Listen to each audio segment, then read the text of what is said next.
have a comment about this program, we'd love to hear it.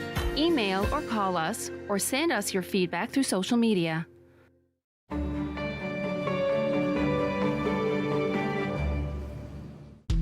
Sometimes it's hard to say goodbye to an old friend. But when you're saying farewell to your vehicle, Kidney Car makes it fast and easy. Just call or visit our website. We'll take any vehicle in any condition and give you a tax receipt for a minimum of $300. No headaches and no towing charges. It's the one-stop solution for getting rid of your unwanted vehicle in just a few short minutes. When your vehicles reach the end of the road, call us toll-free or visit kidneycar.ca.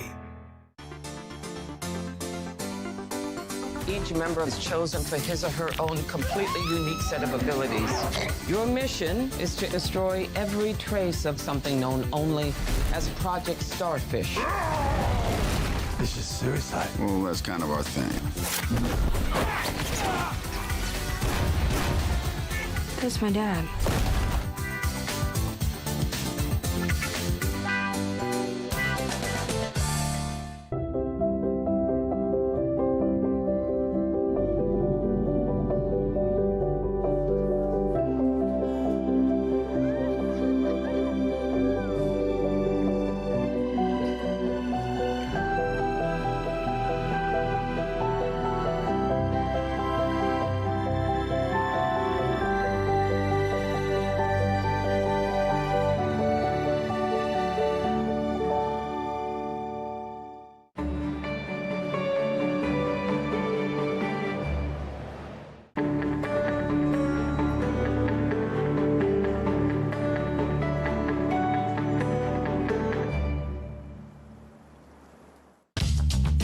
This program is brought to you by Ignite TV. Now you're in command. Visit Rogers.com for more details.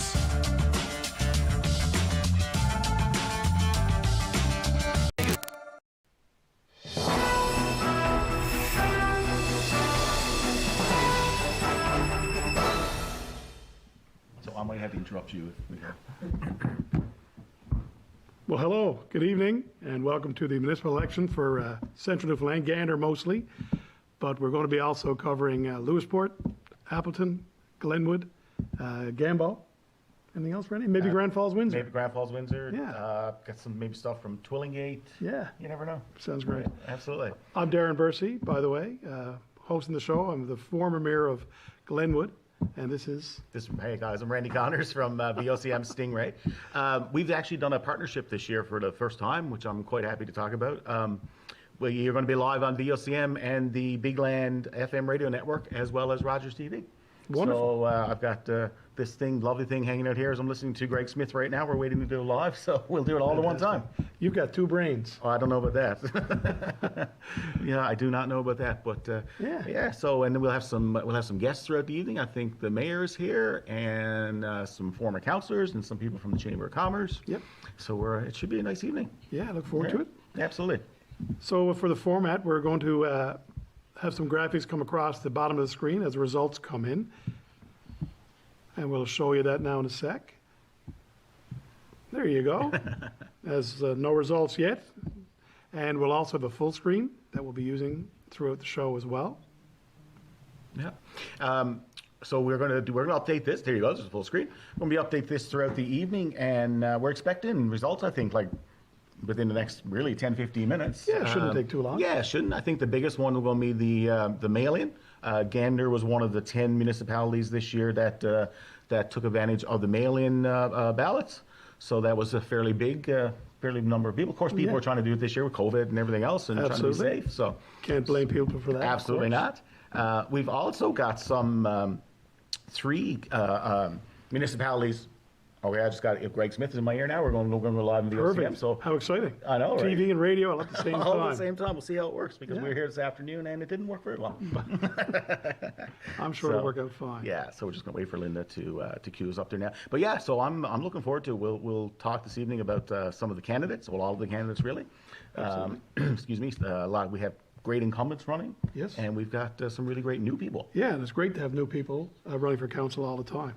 Yeah. Fresh blood is a good thing. It's also nice to have some incumbents. I know with my time on council, that first 4 years is a big learning experience.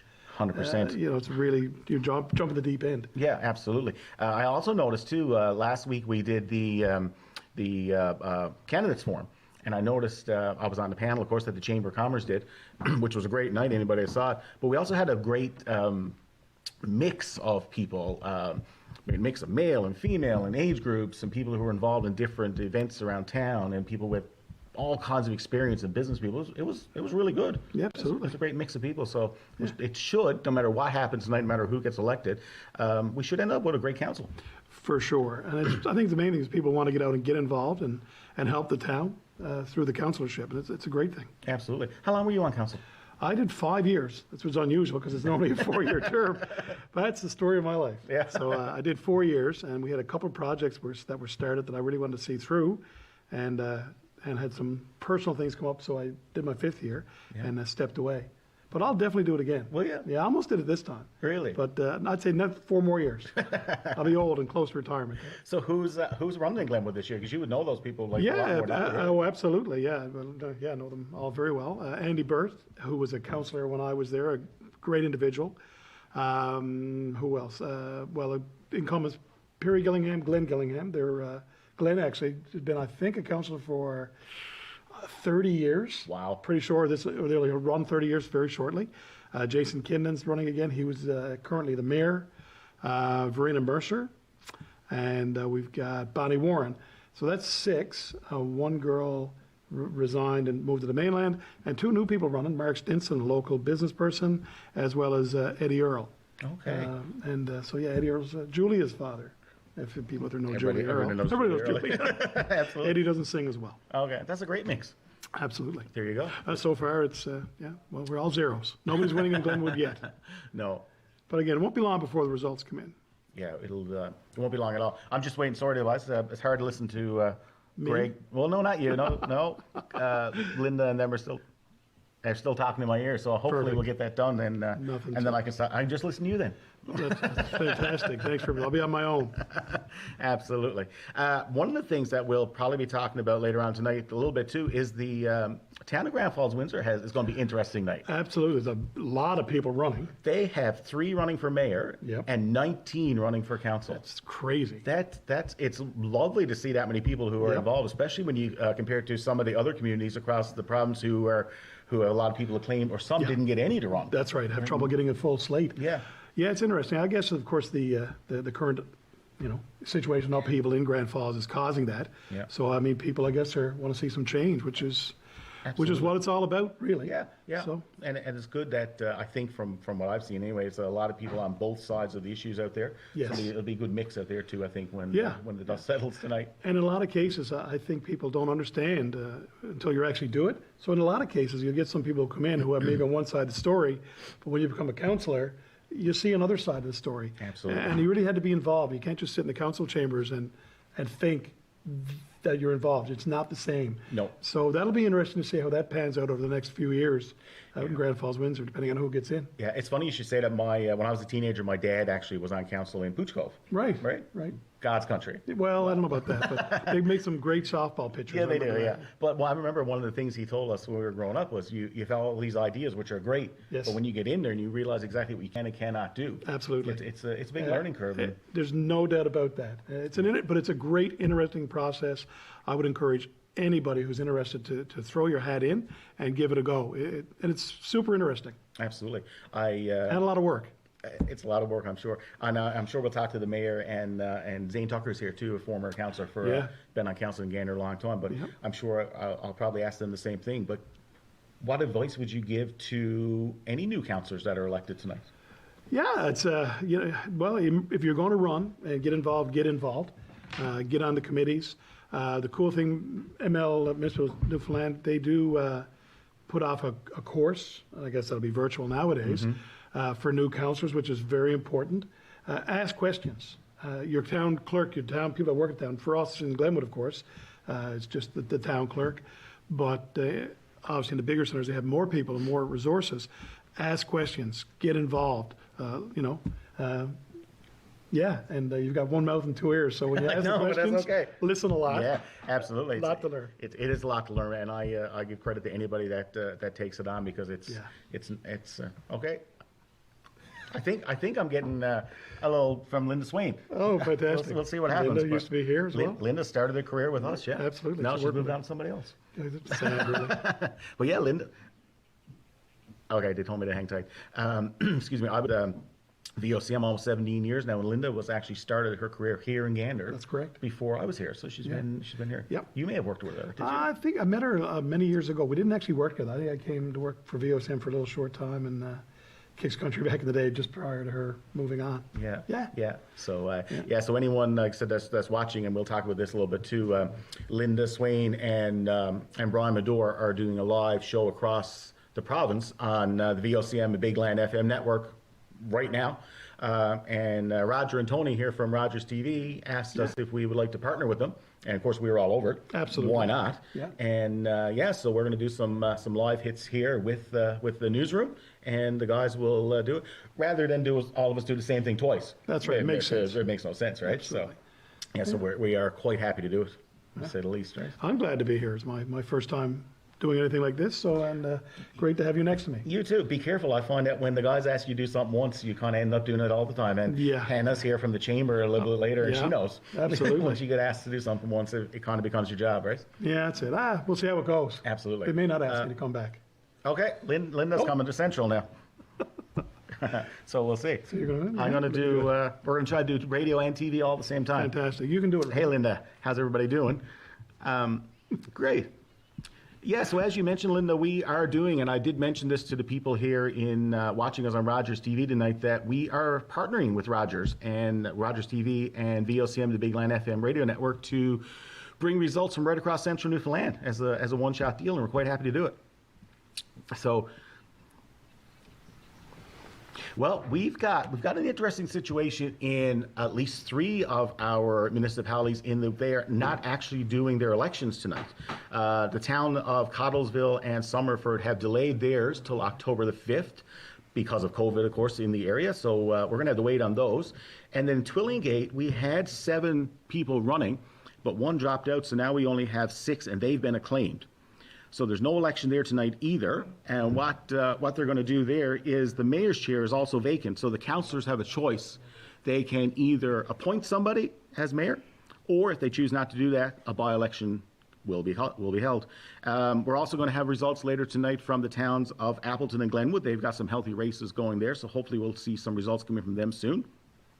And then we've also got, it's a bit of I think, an anomaly and something quite amazing going on in the town of Grand Falls, Windsor, where we have 3 running for mayor, including the incumbent, and we have another 19 people running for council, including 6 incumbents. So that's going to be an interesting night when the numbers start coming in. It's going to be, we're going to see what happens out there. And a lot of it, I think, is based on community involvement, but also, as we know, there's a big labor dispute going on out there now. So we're going to see where people come down on sides of that.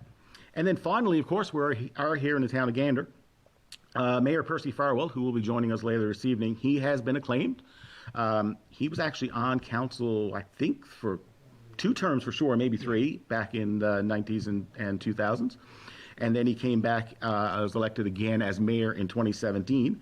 And then we have 8 councillors running for 6 seats, including 4 incumbents.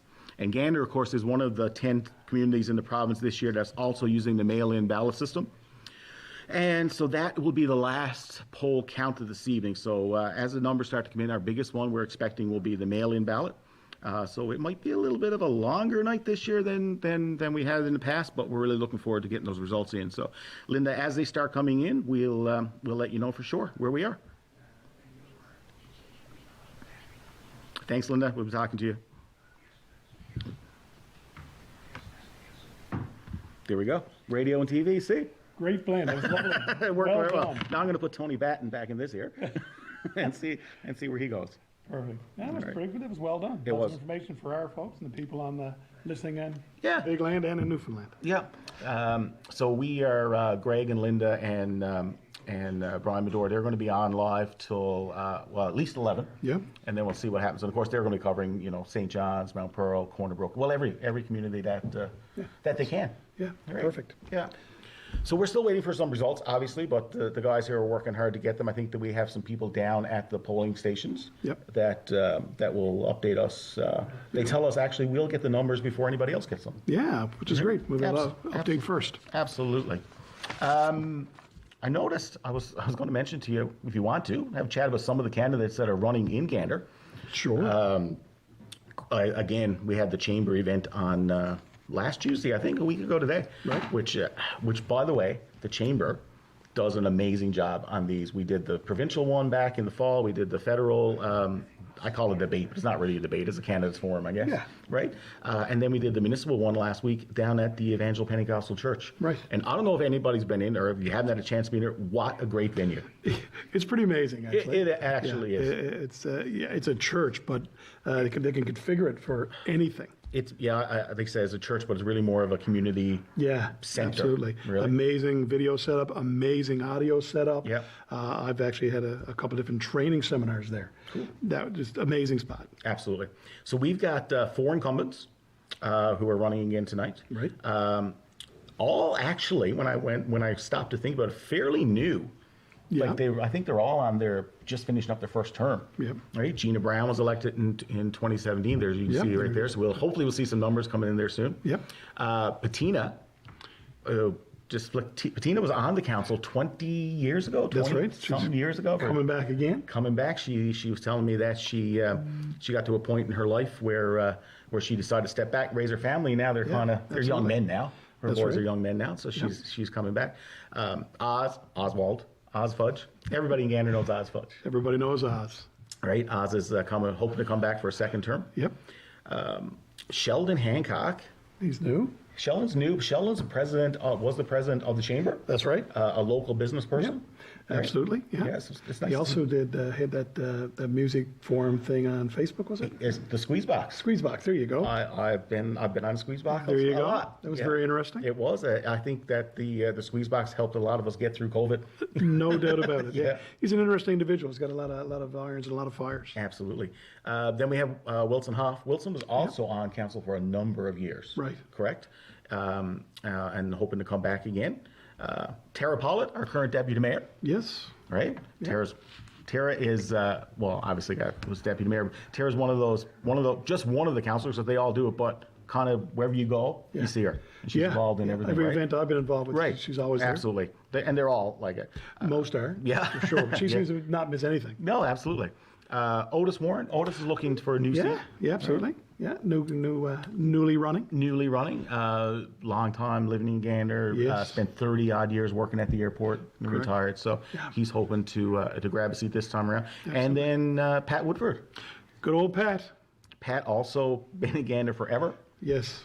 And looking for a second term as well. That's right. Right. It'll be interesting. It will. A little blend of the old and the new, and who's been running and who's not running. Somebody brought up at the chamber event last week, and I don't remember who it was off the top of my head. I think it might have been a question from the floor, actually. Right. Talking about the possibility of gender equity on council this year. Okay. Yeah. It's possible. It is possible, right? Absolutely. And that's a great thing. Absolutely. Yeah, for sure. Yeah. And like I said, later on this evening we'll have the mayor who was acclaimed. Come on, and I'm sure he'll have some insight on all of the on everything. He's a very insightful individual, that Percy Farrell. Yes, he is. So Farewell. Yeah, we were told. Farewell. Do not mispronounce his name. I don't mind. Yeah. I've known him a long time. Yeah, I think everybody knows him for a long time. Oh God, yes. Yeah, absolutely. So yeah. Okay. We're going to pop the graphics back up here now real quick, and just so everybody at home kind of knows what to expect for the evening, and then hopefully once the numbers start coming in, we'll get them up fairly quickly, and then we can have a real good chat about. Yeah, I'm going to go take a break. Are you? Yeah, maybe. How do you figure that? How'd you manage sure. that? I'm not sure. Okay. You're doing a great job. I don't know with that. No, that's it. All right, you go take a break, and I'll be talking to you soon. All right, we're just waiting. There we go. So there's the.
Hey guys, welcome back. With me now, I've got Hannah DeYoung, the chair, I guess? Yeah, chair. Chair? Yeah. I never know, right? Yeah. Chair of the Gander and Area Chamber of Commerce. So she's going to some insight for us on. First of all, congratulations. As I said to Tank a few minutes ago, you guys did the Municipal Candidates Forum there just a week ago. This time last week, I guess we were there. It was amazing. Well, thank you so much for being a panelist. I will say it's more comfortable to be asking the questions, perhaps, than getting asked the questions. So this is a nice change. But yeah, absolutely. But yeah, it was a great event. Yeah. I think we learned a lot about the issues and, you know, what's important to people based on the questions that came in. And we got to really kind of dig into how the candidates were approaching their campaign. And so, yeah, excited to see what happens tonight and who comes out on top. Absolutely. One of the things I noticed at the candidates forum, first of all, the candidates themselves did a really good job. There was no, I don't know what the word is, bickering or anything. Everybody was... No, it was very civil. It was very civil. Yeah. Thank you. That's the word. Yeah. And even when some people didn't quite have the same opinions on certain things, it was nobody was talking over anybody. Mm-hmm. They did a really good job. Absolutely. And as the moderator, I appreciated that a lot because it's hard to interrupt people on is. live TV. So Absolutely. yeah, it was definitely appreciated. But I think you're right. I think what we saw was that there's definitely potential within all of the candidates for great collaboration. They definitely, you know, you could tell that they already kind of were working together, thinking about the issues, and that, you know, whoever gets in, I think we'll have a good team. Yeah, I think so too. Some of them actually, I remember even said, like one would say to the other, I think we would work really well Yeah, together. absolutely. So yeah, just to, some of the things came up at the candidates forum, and I don't know if the people at home picked up on it or not, but there were a lot of things that the councillors do and deal with and at the committee level that I had no idea.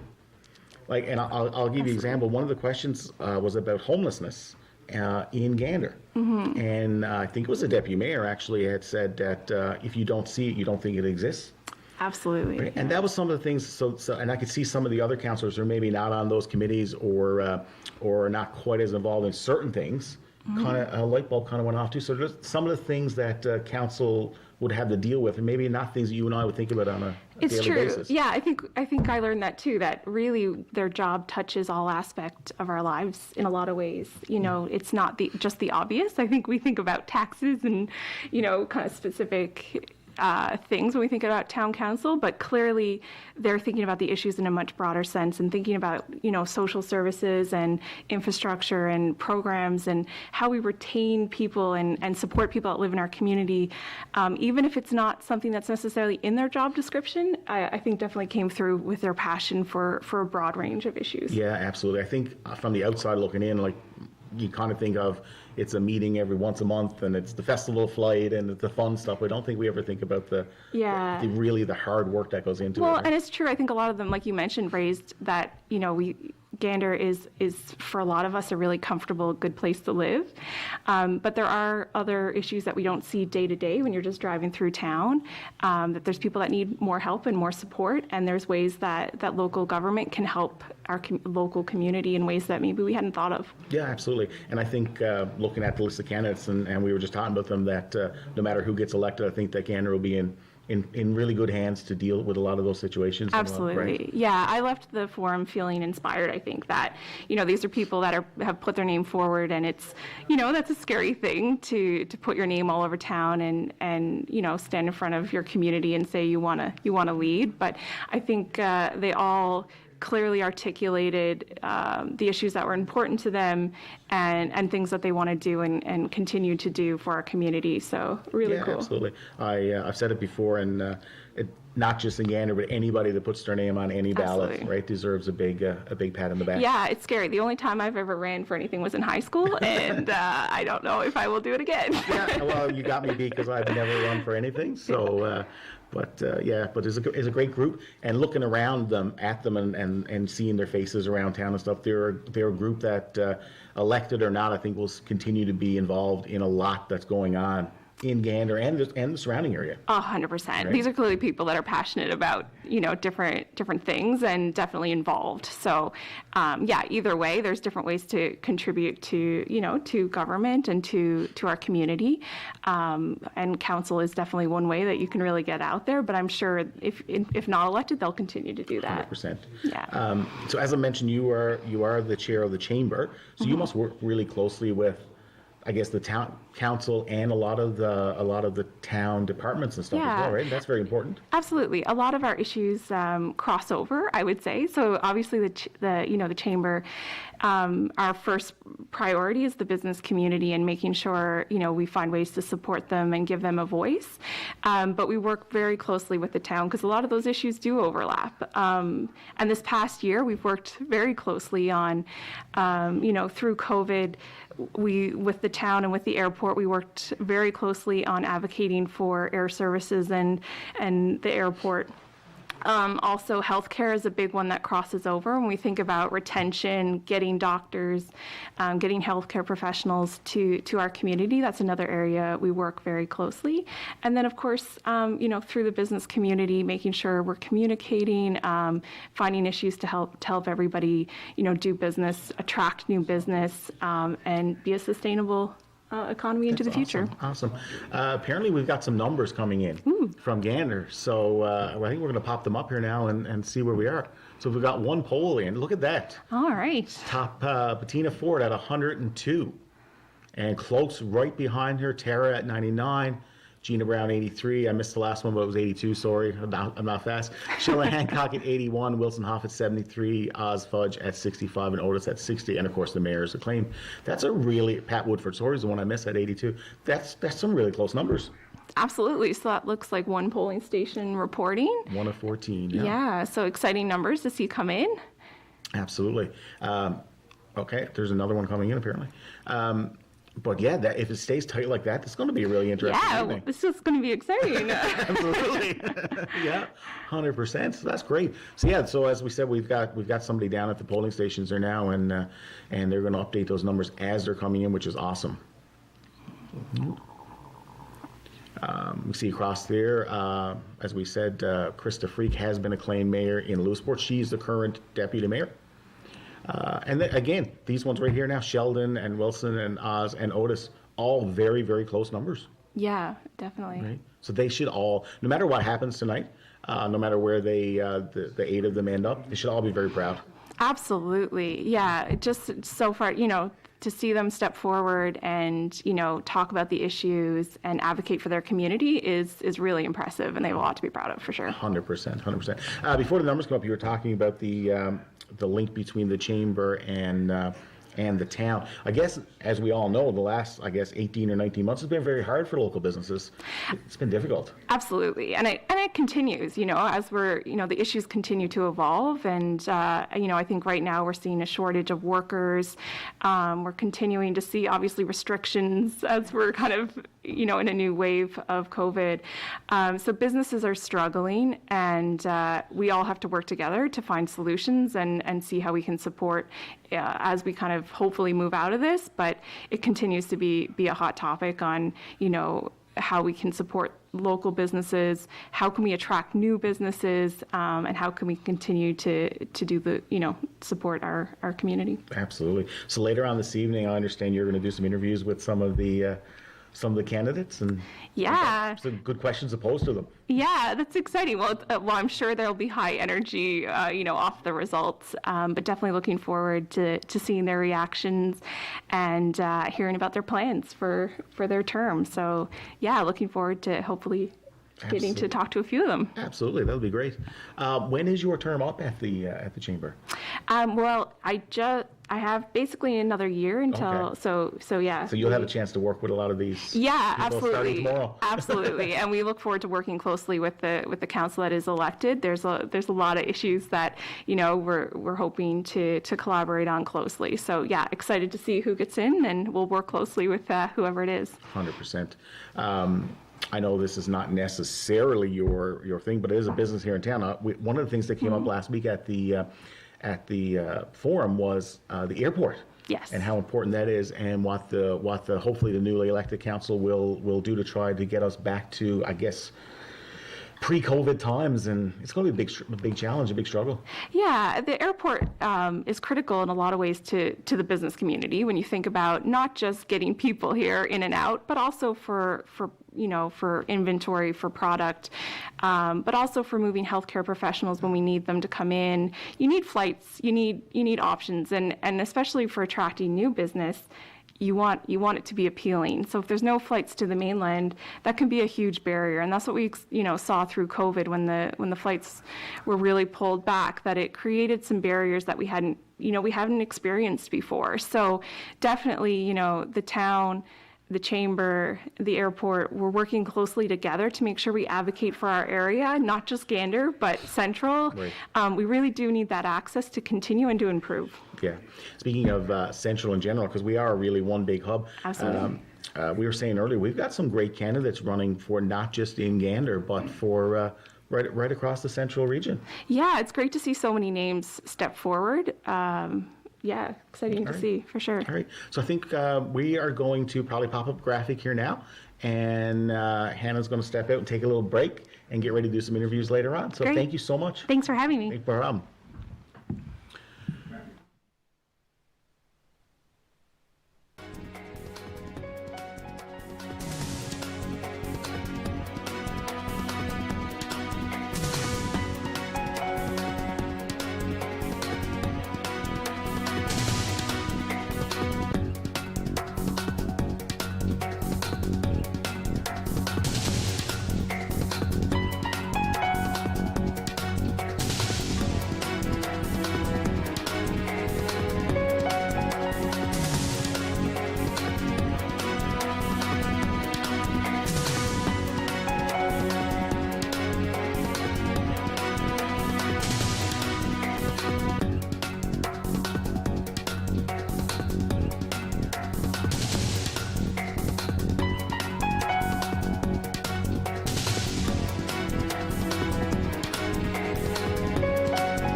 Hey, all right, so we're back. We've got former Deputy Mayor Zane Tucker with us. How you doing? I'm great. How are you? Good, thank you. Great. We just as we were taking a small break there, we saw we had some more numbers coming in, and again, very, very tight numbers. Yeah, I think it's going to be a tight race. I think it'll be interesting to see, especially as the night progresses. We know there's a lot of people that vote in the advance poll / the mail-in poll, and I think you're going to see that's going to be a huge difference for the top two and maybe the bottom two. But time will tell, I guess, as that gets looked at later on. So you would know a little bit about all this in your.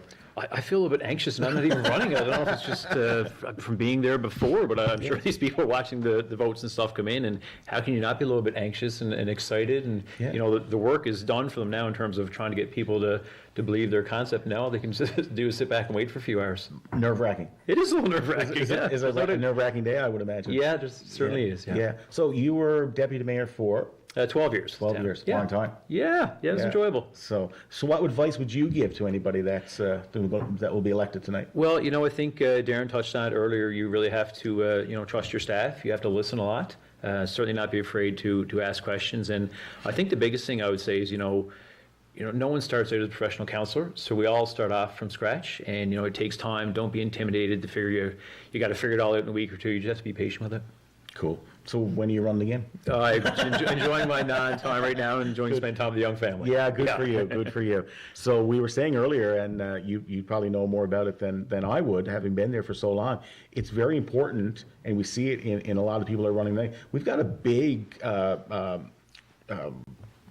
cross demographic really of people running from. Yeah, and it's so good to see, hey? Right? Yeah. Business people, different ages, people with young families. Yeah, and I mean, that's exactly what you want. I think to have any successful council, you want a cross-section of your community, and as you just alluded to, that's exactly what we have running, so we're very fortunate. Yeah, and a lot of people, I think all of them really, are also outside of council very involved in service groups. Exactly. And events that are going on. Yeah, and that's so nice to see because it just shows their commitment to the community. And, you know, some of them, when you watch the forum that you guys hosted or you read their bios and stuff, a lot of them are involved in multiple things. So I mean, these are real good community people. Yeah. So they've put their name forward. And I think, you know, whoever's successful this evening, we're going to be very well served going forward for the next 4 years. Oh, yeah, I agree 100%. I think that we've just the numbers across the bottom, again, all really tight. It says 1 of 14, but I think it may be 2. But, yes, that part may not be updated there. Yeah, but and okay, we're up to 4 of 14. Okay. So yeah, we let's see where we are.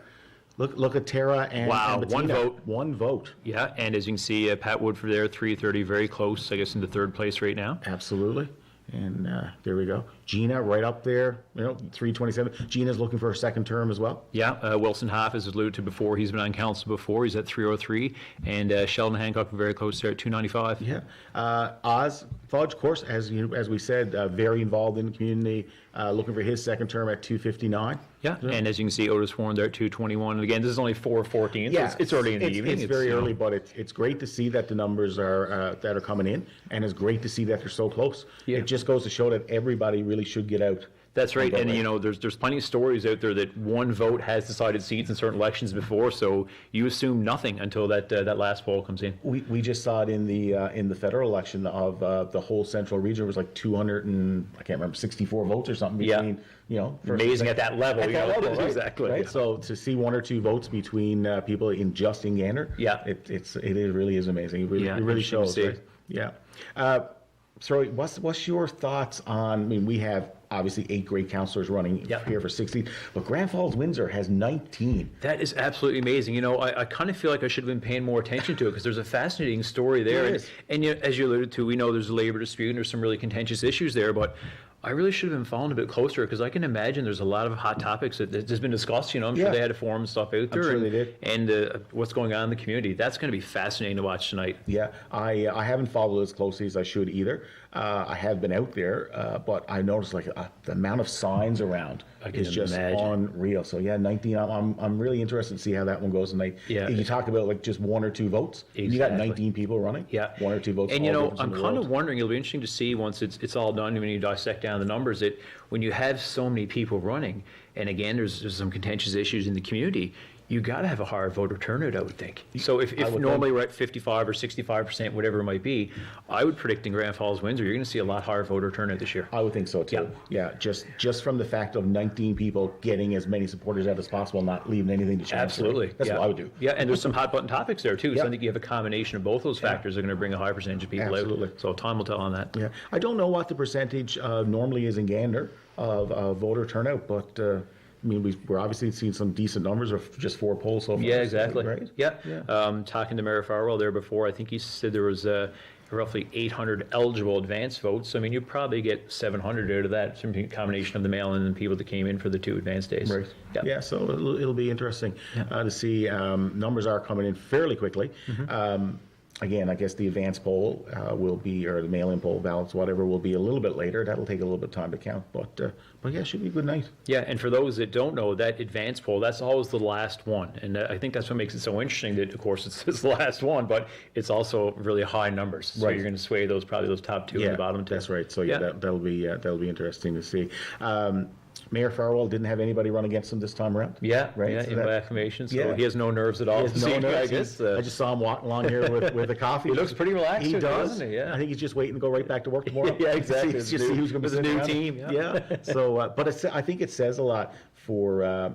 In the town of Gander, we normally have longer serving mayors. That's right. Yeah, right? Yeah. We've had a lot of long serving mayors. It's a good point. Yeah, it is. So I think that they do good work, and the people seem to support them. That's right. Yeah, right? It has to be a little bit encouraging. You know, if you're serving as mayor, that I won't say it's no one's running against you, but you must make you feel like you're doing something right. Absolutely, if that makes any sense. Yeah, absolutely. And then on the other hand, when you see so many people that want to be part of the council, Yeah. I think you kind of think too, yeah, we're doing something right. People want to get involved, they want to help. And Yeah, totally. And as you were saying earlier, I mean, some communities, as we know, as every election, they don't even have a full slate of candidates. So we're always very fortunate in Gander. To my knowledge, I can never think of a time when we didn't have a full slate of people running in recent years. Yeah. Yeah. Town of Gander, I think, does a really good job of, and I don't mean the town itself, I mean the people in the town, seem to come out and support pretty much every community event that goes on. And Right. Like I think of things like the community breakfast and the pre-COVID days. of Yes, course, that's right, And, yeah. and the parades and stuff. And there's always a lot of people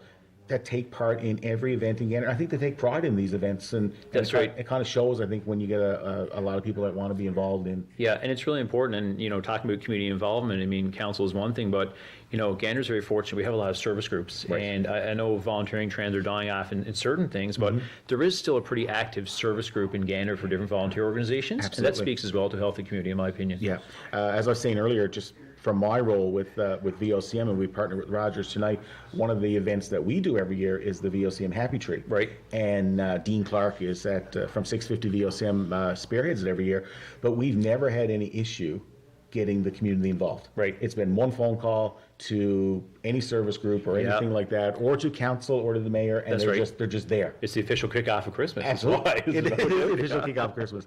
I think we've got some more numbers. We got 6 polls Excellent. in here now, so we'll see where we go across and see if we can bring up a screen there, Mr. Batten, perhaps. See where we are. See if those close numbers. There we go. Tara Paulson lead, 577. Bettina Ford at 566. Gina Brown is coming right in behind them at 509, and Pat Woodford, thank you, 467. I don't think it's any. Tara had the highest number, I think, last time around too, if I believe. That's right. She was as the deputy. As That's deputy correct. mayor, Yeah. So the top with there. Wilson Hoff come right in there, look, moving right up at 465, and Sheldon right behind him at 453. Yeah, Oswald Fudge at 385, and Otis Warren's currently sits at 322, and that's 6 of 14 in so far. 14. They're good numbers. Yeah, absolutely. Right. So again, I think we were saying with Hannah, any of those people that are running, anyone's running for council, no matter where they fall tonight at the end of the night, should be very proud of themselves. Yeah, that's right. Right. I was talking to my wife earlier on, and we were talking about, you know, who did you vote for and stuff, which you're not supposed to tell, but you can tell your wife about it. I suppose. And she's like, well, how come you didn't vote for so-and-so? I was like, well, there's two I couldn't vote for, but it just speaks to the quality of the candidates. And after Absolutely. watching the form that the chamber put off you, I was really encouraged, I got to say. Really good stock there. Yeah, absolutely. I came out of it the same thing, thinking, you know, I can only vote for 6. How do you pick? Exactly. Right? You kind of feel bad about not being able to vote for all of them because. Yeah, that's right. Right? And like you said, it's got to be very nerve-wracking for any of these people who are sitting home and they're watching the numbers. If you're Tara or Bettina or Gina, only because their numbers sitting in front of you. Yeah, that's now, right. Yeah. Right? I'd be a nervous wreck all day. Yeah, no doubt. Hey? Right? But again, thank them for doing it because I'm sitting here and I'm not doing it. You have done it. Congratulations. Thank you. But I have not done it. And so I have a lot of respect for anybody that puts their name on a ballot. And No doubt, yeah. Right. Yeah, put their name forward. They're certainly to be commended, whether you're successful or not. 100%. Yeah. Even the other night at the chamber, like Hannah was saying, I had the easy job. I was just reading the questions. Yeah. We were just popping to them, and they hadn't seen them before, and and they all of them had a great answer for. Yeah. Because they showed their research what they were doing. and Exactly. They passionate knew the about it. issues, right? Absolutely. Yeah, definitely. Yeah. Again, there was issues I hadn't thought about, but as new people, Yeah. the incumbents you almost expect will know most of the issues. Sure, that's right. Yeah. So you Yeah. kind of give, but the new ones you almost say, well, I'll give you a little pass, but they all knew them. There wasn't a question that stumped Yeah, anybody. they had their homework done. They No did doubt have about their that. homework done. Yeah. Yeah. So that was great to see. I don't think we have any numbers from any of the other towns in yet that I know of. But again, like I was saying to Linda Swain there earlier, there are 3 towns in our area that are not doing elections tonight. Yeah, It's- interesting, hey? It is, yeah. Yeah. 2 for COVID reasons, obviously. So we just want to wish all of them, the best of luck and health and everything that goes with that. Yeah. And then Twillingate found themselves in a bit of a issue where they had 7 running. Yeah. But 1 dropped out. Interesting. Hey, you don't hear talk of that very often. You don't, Yeah. right? So Yeah. I don't know any of the details of it, but 1 did drop out, and so now they have their 6 are acclaimed Yeah, and that it's interesting on that note what you were saying earlier that they have a choice to make now as if incoming council. Do they appoint a deputy or sorry a mayor within, or do they go to a by-election for a separate mayor? Yeah, so I'm not sure of how the rules of that work, and I think different towns have different ways they select mayor and deputy mayor. Yeah, but so that'll be interesting for them too. Yeah, interesting story to watch. Absolutely. Yeah. And again, then I guess this time next week, the other two towns will be going through all this again. Yeah, and be more nervous people. That's right. Totally. Yeah. Haven't seen anything from Lewisport yet. I did notice earlier that the deputy mayor, Krista Freak, has been acclaimed as mayor. Yes, yeah. Right? But they've got a full slate of candidates out there, and I can't remember the exact number now. I'll check there, but I think they had like 8 or 9 running for their... Excellent. So it's great. Yeah, great to see. Yeah, Lewisport is another great growing town in our region that is also a hub. Absolutely. Right? And so they've always had some good people out there as well. I found it interesting, this morning as someone that's not running but had been there before, like I had text from 3 candidates this morning just reminding you to get out and vote. It's like how technology changed from just like 15 or 20 years ago, and like, Facebook posts and ask you to share, get out and vote and these sort of things. How it changed in such a short span of time, eh? It's amazing. I got some of those texts this morning as well, and I texted them back because I actually voted this morning on my way to work. 10 after 8. Get it done. Get ahead of the line. Get ahead of the line because you don't know what's going to happen as the day goes on. Yeah. But earlier this morning, got some texts from people saying, please don't forget. Modern election techniques. It's amazing. So, and I think it works. Yeah. So we've still got some numbers waiting on obviously coming in, but these are still, there's an update. There is an update here now. Let's see if we can get a graphic to come up. Yeah, start at this top again now. All right, we're going to go full page. Tony Batten's in my ear. All right. And he's telling me we're going to go full page here now. We'll have a look and see. Tara Pollitt, still with the lead. It's amazing. And Bettina right behind her, right 6 from the votes beginning. behind. Right? Gina Brown, 679. Sheldon Hancock, real close there at 623. Moving up in the 4th there.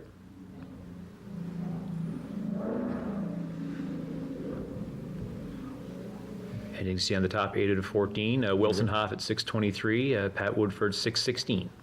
And Oz Fudge there, the incumbent at 534, and Otis Warren coming in at 447. So it's still at 8 of 14 polls. Anybody's race. This could change Absolutely. all over the place. And I mean, as a reminder, the next 5 would be comparable, but then I'm going to call that last one a super poll. Yeah. You're going to have probably 700 votes there, so that's going to be the determining factor. That could go either way. Yeah. Again, in the federal one there last week, there was touch and go. I know that Cliff Small, congratulations, and he came out on top. Yeah. But that last poll, the mail-in poll for them, kind of narrowed that. Well, as you know, they couldn't call it that night, right? They had to just wait and see, and then it was a couple of days really before it was official. So so that could easily happen here. That last poll could go one way or the other, and you'll just have to stick around and see how. I just hope it doesn't drag on too long. Yeah, that's the worst. That's always the thing. We don't want to go for a couple of days. No, we're not here talking until 11:30. Right? No, I mean. Okay, so because Tank got to go to work tomorrow morning. I mean, he doesn't want to be here past 11:30. I think we're going to go to a full screen here again now, and then we are going to Zane gets to go get some water. And, all right, and then we'll pick it up from there.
Welcome back, everybody. We've changed up again.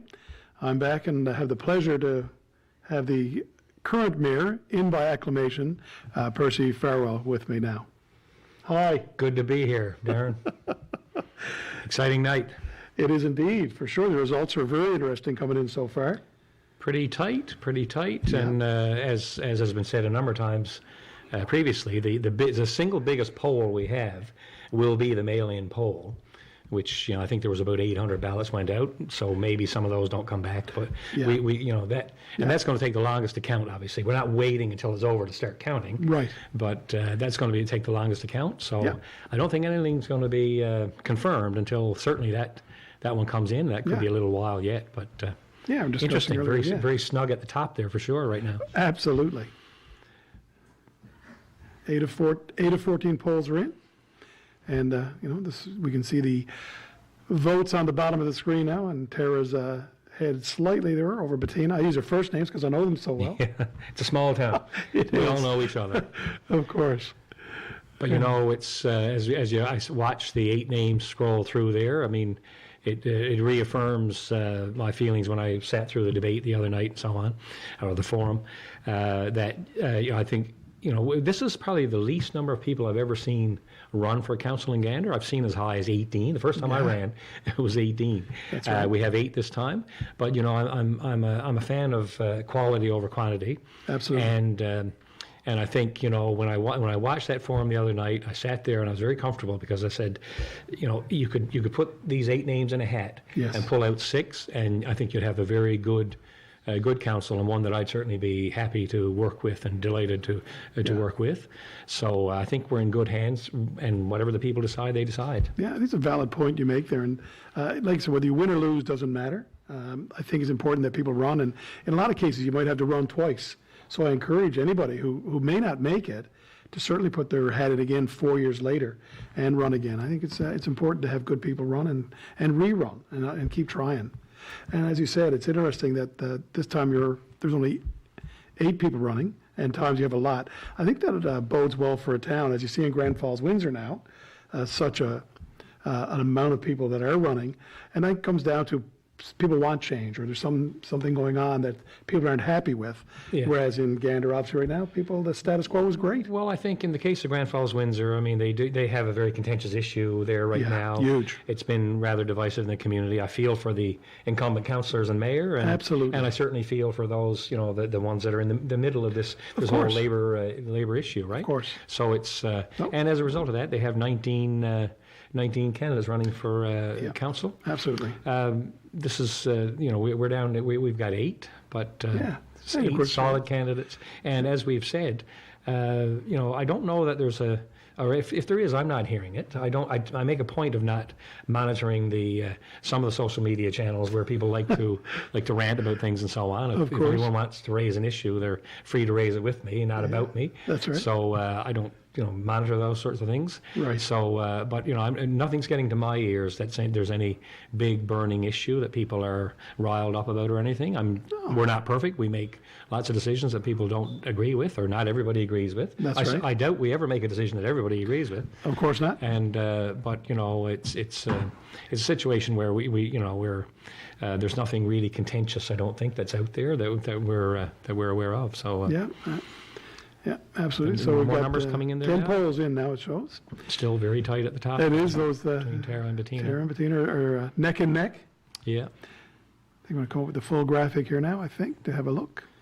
We're not seeing the second 4 there yet. Good idea. There we go. It's kind of trending, I think, to a degree. Yeah.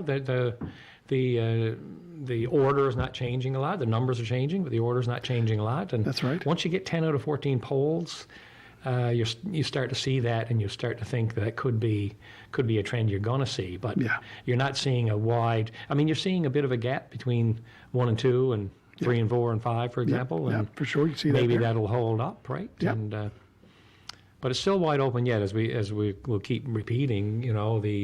There's a mail-in ballot of about 700 to 800 votes that have yet to be counted, and that can certainly make a difference in in where candidates are close together. It's a very nervous time for all the candidates, right? Absolutely. I mean, this is my I guess my 5th election I've been involved in. Yeah. The first 4, I was I had to wait until the end of the night to know what the outcome was for myself. But this one's a little different, but I can't say I'm not nervous, and not nervous in the sense that I'm afraid somebody's going to get in that I don't want to get in. No, of course not. I feel nervous for the people. I know what they're candidates. I know what they're going through. I know they've all put a lot of work into their campaigns. Yeah. I know all of them. I know all of them bring something good to the table, and they know they bring something good to the table. So, for sure. Unfortunately, 2 of the 8 will not be successful tonight. That does not make them, that does not mean that they can't continue or they won't continue to be contributors to their community. Right. They just won't be the elected officials after tonight. There you go. Here in my ear now, we're going to go to a full screen. The results are in from Glenwood. Here we go. Oh, interesting. So Eddie Earl, who is a newly running, is obviously in the lead there with 112. And, nope, okay, it's not in order. Here we go. So it's not in order. Here we go. That's the first screen. There we go. I missed that. There we go. There you go. Verena Mercer is in the lead there with 154. Andy Burt's 150 and Bonnie Warren at 130. Perry Gillingham 126. Eddie Earl 112 and Glenn Gillingham 108. This may actually be the final results. I know I voted earlier myself. I live in Glenwood now. And I was 150 odd. So these are probably maybe the final results, actually. So yeah, we could feel it. So that's probably the final, or pretty close to it anyway. So what is there, 8 candidates? So we had 8 candidates in Glenwood. We had 1 vacant position and 2 new people running. That would have been Eddie Earl and Mark Stinson. So the first 4 here, Verena, Andy, Bonnie, they're all incumbents and are re-elected. I have great admiration for people that run and get elected in the smaller communities. Yeah, absolutely. Because yes, it's a difficult job, no matter which community, how big or small it is. Yeah. But we have the benefit in the larger towns, like a place like Gander. Right. We have a pretty good support network, a lot of staff, and a lot of resources available to us, and a large tax base and so on. Absolutely. And that doesn't mean we don't have our challenges, because obviously, I think Albert Einstein said those of you who have trouble with mathematics, I can assure you ours are mine are much greater.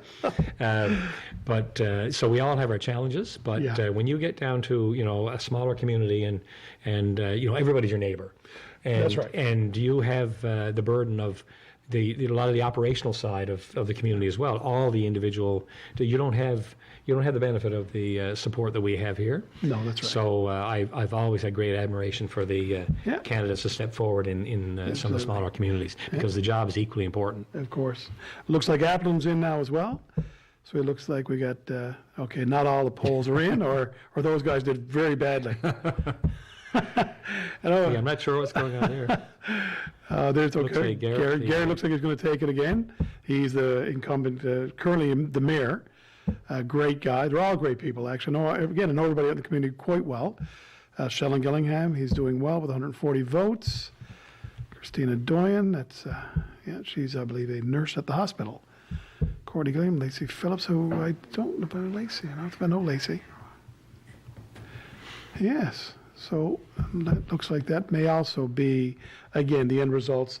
Glenwood's got a few more people in Appleton, but we're pretty close in the number of people in the community. So that may also be the final numbers for Appleton, I would say.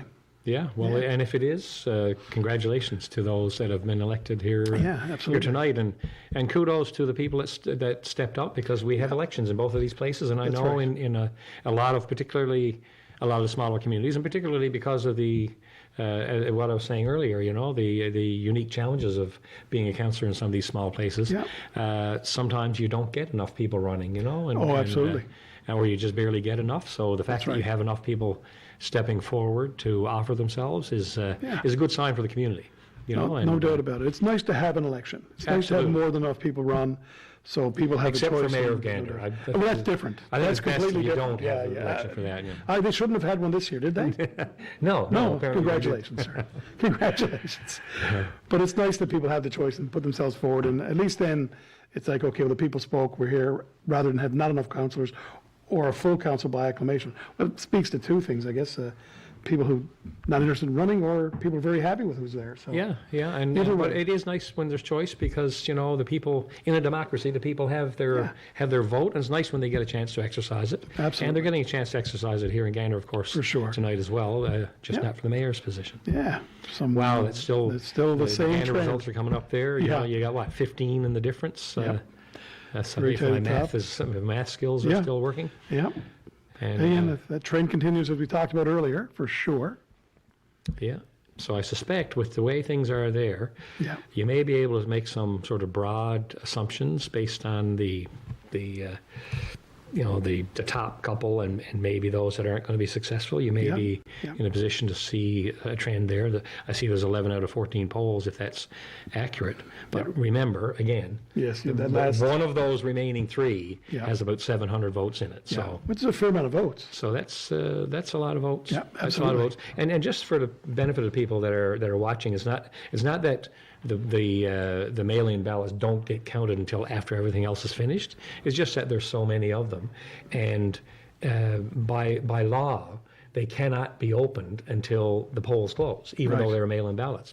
So the mail-in ballots I think had to be received by yesterday. Right. But still by law they cannot be opened and counted until 8 o'clock tonight. Right. And that's something we've had our officials here have had some discussion with the province about and so on. Yes. Because it does delay results coming in and so on. Absolutely. So there's got to be a better way for that you shouldn't have, the bulk of your votes in and then have to wait another 2 hours for That's the right. last poll, Absolutely. which is generally the biggest one. Absolutely. So, but anyway, that is the way it is. It's not by choice. We couldn't start counting, or Yeah. our officials couldn't start counting that mail-in ballot until 8 o'clock this evening. Perfect. Glenwood numbers are up there again, and there's the Appleton numbers. And the Glenwood looks like the incumbent mayor, Jason Kinnan, again, if those numbers look accurate, looks like himself is now no longer the council, and Mark Stinson was a new person who ran, and looks like he may not have been successful, but Eddie Earl looks like he's going to be a new councillor, and 6 of the same. And here's Gander back again. Like I said, the numbers of trending are still the same, waiting for Yeah. 3 more polls 3 more polls. to come in and see. So you've got we've got one of the things that was commented on in the forum the other night was we have the potential for a gender balanced Yes, council. absolutely. And while I don't place all emphasis on that, course not. people are electing decision makers. And, That's right. And decision makers come from various backgrounds, various Absolutely. perspectives. Gender is one. Sure. Well, You just want good people. You want good decision makers, and you notice here Absolutely. right now, the top 3 of the 8 here in Gander are the 3 females. That's right. Which is, and I've worked with all 3 of them actually, because course. Bettina, I served 2 terms with her back in the when we were both young and foolish. Yeah. Back in the she was much younger and You were much foolish. and I was much more foolish back in the late 90s and early Yes. 2000s. So I've worked with all 3 of those, and Yeah. they bring a lot to the table. Wilson's a former, who's in 4th there now, is a former councillor from here. I think he got elected the first term after I stepped aside. Right. But I've certainly known Wilson for a long, long time. In Absolutely. fact, I did 2 of my work terms when I was doing my business degree. I did with the accounting firm that he was a partner in There you back go. in the 70s. Back when That's we how were old all I- younger. That's how old I am. Yeah, there's the Glenwood numbers again. So Verena Mercer's on top of the heap there, and Andy Burt there again. These are all incumbents. Perry Gillingham, his brother, Glenn will be there now in a second, I'm sure, on top of on the list as well. As I said earlier, Glenn, I believe it's just maybe 30 years he's been on the council, if not very Really? close. Well, yeah, it would be, because when I was mayor, I think he got his 25-year pin. So hats off to that. That's Good, a lot of good time. on him. 30 Absolutely. years of that. I mean, it's one of the, serving on the council, as you know. Yes. Well, it has its moments. It does. It is very challenging sometimes, and it's Absolutely. very rewarding. Absolutely. Many times. Yeah. Much of the time. Yeah. And I've always said I don't look for any sympathy because No. of the bad side of it. Yeah. Because I chose to do it. I asked people to let me do it. Yeah, And I correct. could leave it anytime I want. So That's I mean, none of us should get any sympathy when times are tough. No. But it's someone has served 30 years. That's pretty That's, impressive. I know. been through it all. A good friend of mine outgoing mayor of Marystown, Sam Sinyard. That's right. Is not running this time. That's after 32 years and 22 years as mayor of Marystown. Yeah. It's a lot of commitment. Amazing. A lot of commitment. It really is. And that's a great thing. Like I said, it's great that people put their hats in, as I said earlier, to run and put themselves forward. Again, I think if you talk to most councillors, for the most part, there's good and bad. Yeah. But I think the good certainly outweighs the bad. I know that was my experience. Yeah. I enjoyed almost every minute of it, I must say. Yeah, no, it's great. I mean, it's unfortunate that sometimes the negative side of it deters really good people from getting involved. I know that's happened because I know people that I've talked to that have a great interest and have much to contribute. That's right. But they look at that, the negative side of it, and say, like, I don't really want to subject myself to that. Yeah. And that's unfortunate because it does act as a bit of a deterrent. Yes. But I think councillors should try to try to have a thick skin and not take it personally, which is not always easy. It's hard to do, right? It's not always easy, for sure. It depends on your individual personality. Yeah, and I always try to put myself in the other person, the person who may have had an issue. Try to put yourself in their place, in their shoes, and look at it from their perspective. Didn't always work. No. But try.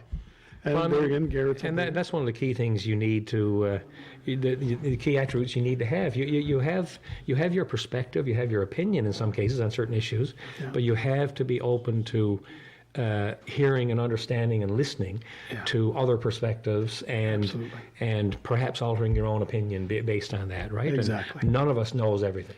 Collectively, we know a lot, and collectively we make decisions that people may or may not agree with. Or certainly, I don't think there's any such thing as 100% consensus on anything. No. Oh gosh, I unusual. I've always said as I've been involved in council over the years that my objective is never to make everybody happy. My objective is to keep everybody at an equal level of discontent, because that's ultimately what that's ultimately what you're doing, right? I mean, for sure. There's never going to be anything that everybody's going to be on board with. It's impossible.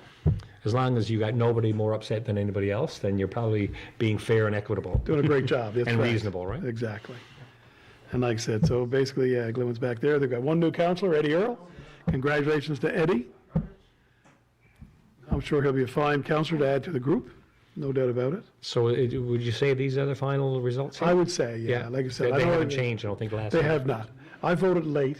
Yeah. They are final, yes. I just the man in my ear just indicated they are indeed final.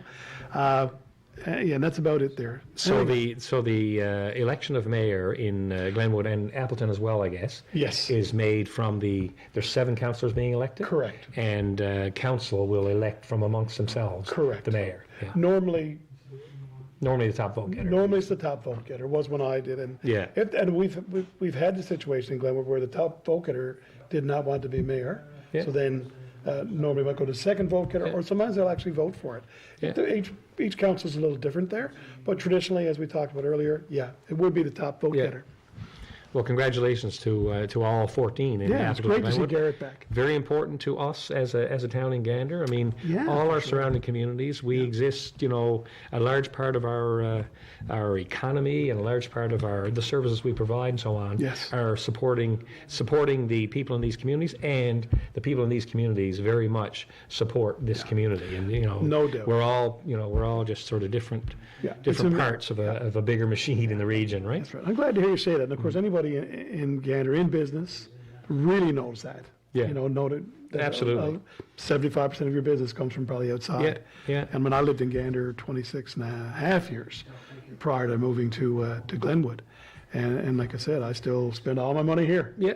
And in Gander and in leadership in Gander, we have to understand and appreciate and acknowledge that in the decisions we make, because I guess we're being elected by the voters and the taxpayers in the town of Gander. Of course.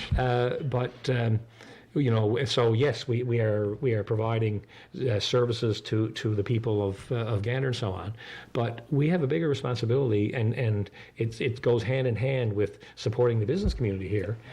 We need to have services and facilities and so on available in a town this size that supports the surrounding area, because it's all one big economy, really, right? For sure. And we're not the big bad wolf there, or we, so maybe sometimes we're seen as that, all the stores are in Gander, we spend all the money. Yeah, but that's why we can afford then to provide facilities that maybe smaller communities can't provide. So, Well, for a good example, I guess, would be the Gander a day fireworks. Yeah. I mean, there's been numbers there, 15, 20,000 people. A lot more than what live in Gander. Twice the population of Ganders at times to come see it. So again, obviously people come in and use all the facilities, the swimming pool, Yeah. the rink. And it's our surrounding area, and we're talking probably a population. I mean, I think for retail we say the normal commute is maybe 45 to 50,000 people. Yes, but yeah. for certain special services and so on, it's more than that. And Absolutely. And we acknowledge and we understand that there's a bigger group of people out there that we have responsibility to provide good service to, not just our own taxpayers. Absolutely, and it's great to hear to hear the mayor of Gander say that. And again, I've known it for years. You've known it for years, and there's no doubt about that. Gander's an important hub for this area. Yeah, and as things go in the smaller towns, so goes Gander, right? Yeah, and for sure. You notice it in car sales. You'll notice it in whatever, right? Absolutely. And if there's we're not as we keep saying we're not an outport, we're an airport. Yeah. but what things that uniquely affect outports, like the fishery and all these sorts of things, they significally impact Gander. No obviously, doubt about right? it. So fisheries issues, they are issues to no us, doubt. very much so, and we're happy to to advocate on issues that perhaps don't directly impact us because Absolutely. they all indirectly impact us. obviously. Seafood prices are up. It's a good thing for Gander. It's a good thing for Gander. Right?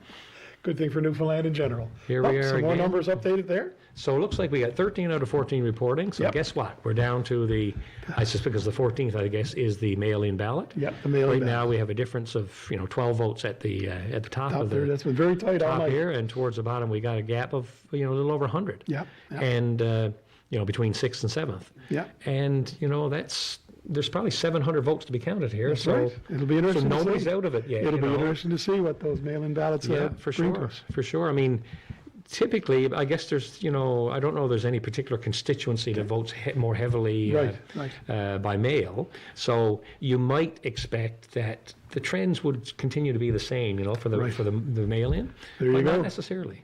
We have some Grand Falls numbers up on the Some screen. Grand Falls, Windsor. Yeah. I've maintained some contact with some of my friends in Grand Falls, Windsor. And Absolutely. It's a very interesting, I think is one term you could use. That's right. Campaign that's going on out there. Yeah. There's a lot, there's a lot of contention out there, and it's unfortunate because I think there's some hostility in the election, perhaps that would not otherwise have to be. That's right. But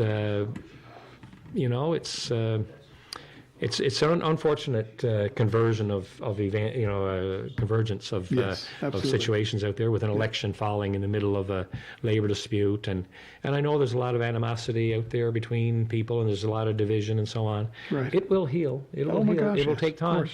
but it will heal, and whoever the people of Grand Falls, Windsor, elect to their council tonight, they'll be the right ones. Yep. They always are. I mean, it's a democracy. Exactly. The mayor and Exactly. and 6 councillors they elect tonight. That'll be the right group, whatever it is. Exactly. And they will have to, and I think will work through some of these issues. And of course, the biggest one being the labor dispute. That's right. And I suspect with the election over with and the leverage that comes with an impending election, I think there will be more motivation for both sides to come back to the table and get things resolved. And I certainly hope so, because it's a tough situation. I mean, I know some of the, all the councillors, I guess, in Grand Falls, Windsor, and it's tough for them. Yeah. It's very tough for the people that are affected on the other side of the labor equation there. And I don't know a lot of the, I don't know if I know any of the candidates that aren't incumbents out there, Right. but I'm sure there's many good people there and bringing good perspectives. And Yes. at the end of the day, there's some healing to be done, in the community, and No doubt. and the faster that happens, the better, obviously. Yeah, absolutely.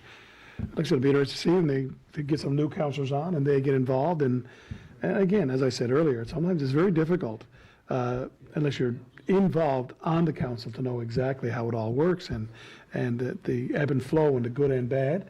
Yeah. And sometimes you get in there and you'll actually see what is involved, and from there the dispute, they may have a different perspective on that.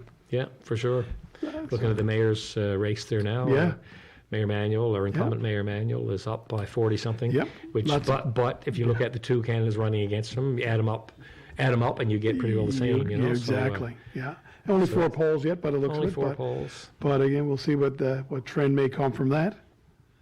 Yeah, Barry's had it tough out there, I must say, and it's not a good situation to be in. You know, no, it's not. Nobody was looking to be in that situation, I'm sure. Absolutely not. Nobody's enjoying being in that situation. Exactly. Everybody's doing things that they think is in the best interest of the community. Exactly. The councillors believe they're doing what's in the best interest of the people in the community. Yeah. And those workers and those supporting the workers are also doing what they think is in the best interest of their community, and it's tough. Yeah. It's tough. Trend continues. Yeah. So I don't know that these numbers are going to change much in the next. It's going to be a little bit time to count up those other 800. Yeah. Hopefully they're progressing quickly through them. Of course, accuracy is important. I mean, this is not a, it's very important. And by the way, it's a race, but it's not a race. No. And I would like to shout out to the town clerks of our respective communities. Absolutely. Are responsible as the returning officers for the elections. That's correct. And they're responsible. They got a big responsibility tonight. There's no doubt about that. To make sure this thing is done fairly and accurately, and not subject to dispute or appeal and this sort of thing. And there's a lot of. There's legislation that has to be followed. There's rules that have to be followed. Correct. And it is a big and they're under a lot of pressure. Yeah, absolutely. Well, I mean, I know when I was mayor, Susan Gillingham was the town clerk out there, town manager. Yeah. And she's been over 30 years. She's actually retiring shortly. Yeah. So. And so it's a lot of elections. It is a lot of elections. It's going to be big shoes to fill. Yeah. But she's been training. It's a tough job, and it's it's got to be accurate. It's got to be timely. It's got to be. It's got to not only it's got to be fair. It's got to appear fair, and then everything else, right? Correct. And what we've seen globally, I guess, in terms of elections, there's been questions raised about the legitimacy of the presidential election in the United States, whether or not it was rigged, right? That's right. And there are people that buy into these things. There's a lot of conspiracy theories out there. Absolutely. There's nothing preventing people from developing conspiracy theories about our elections. Exactly. And so you have to be cognizant of that and making sure that you're you have all the bases covered in terms of ensuring people that it is fair and equitable. Absolutely. For sure. And there's apples.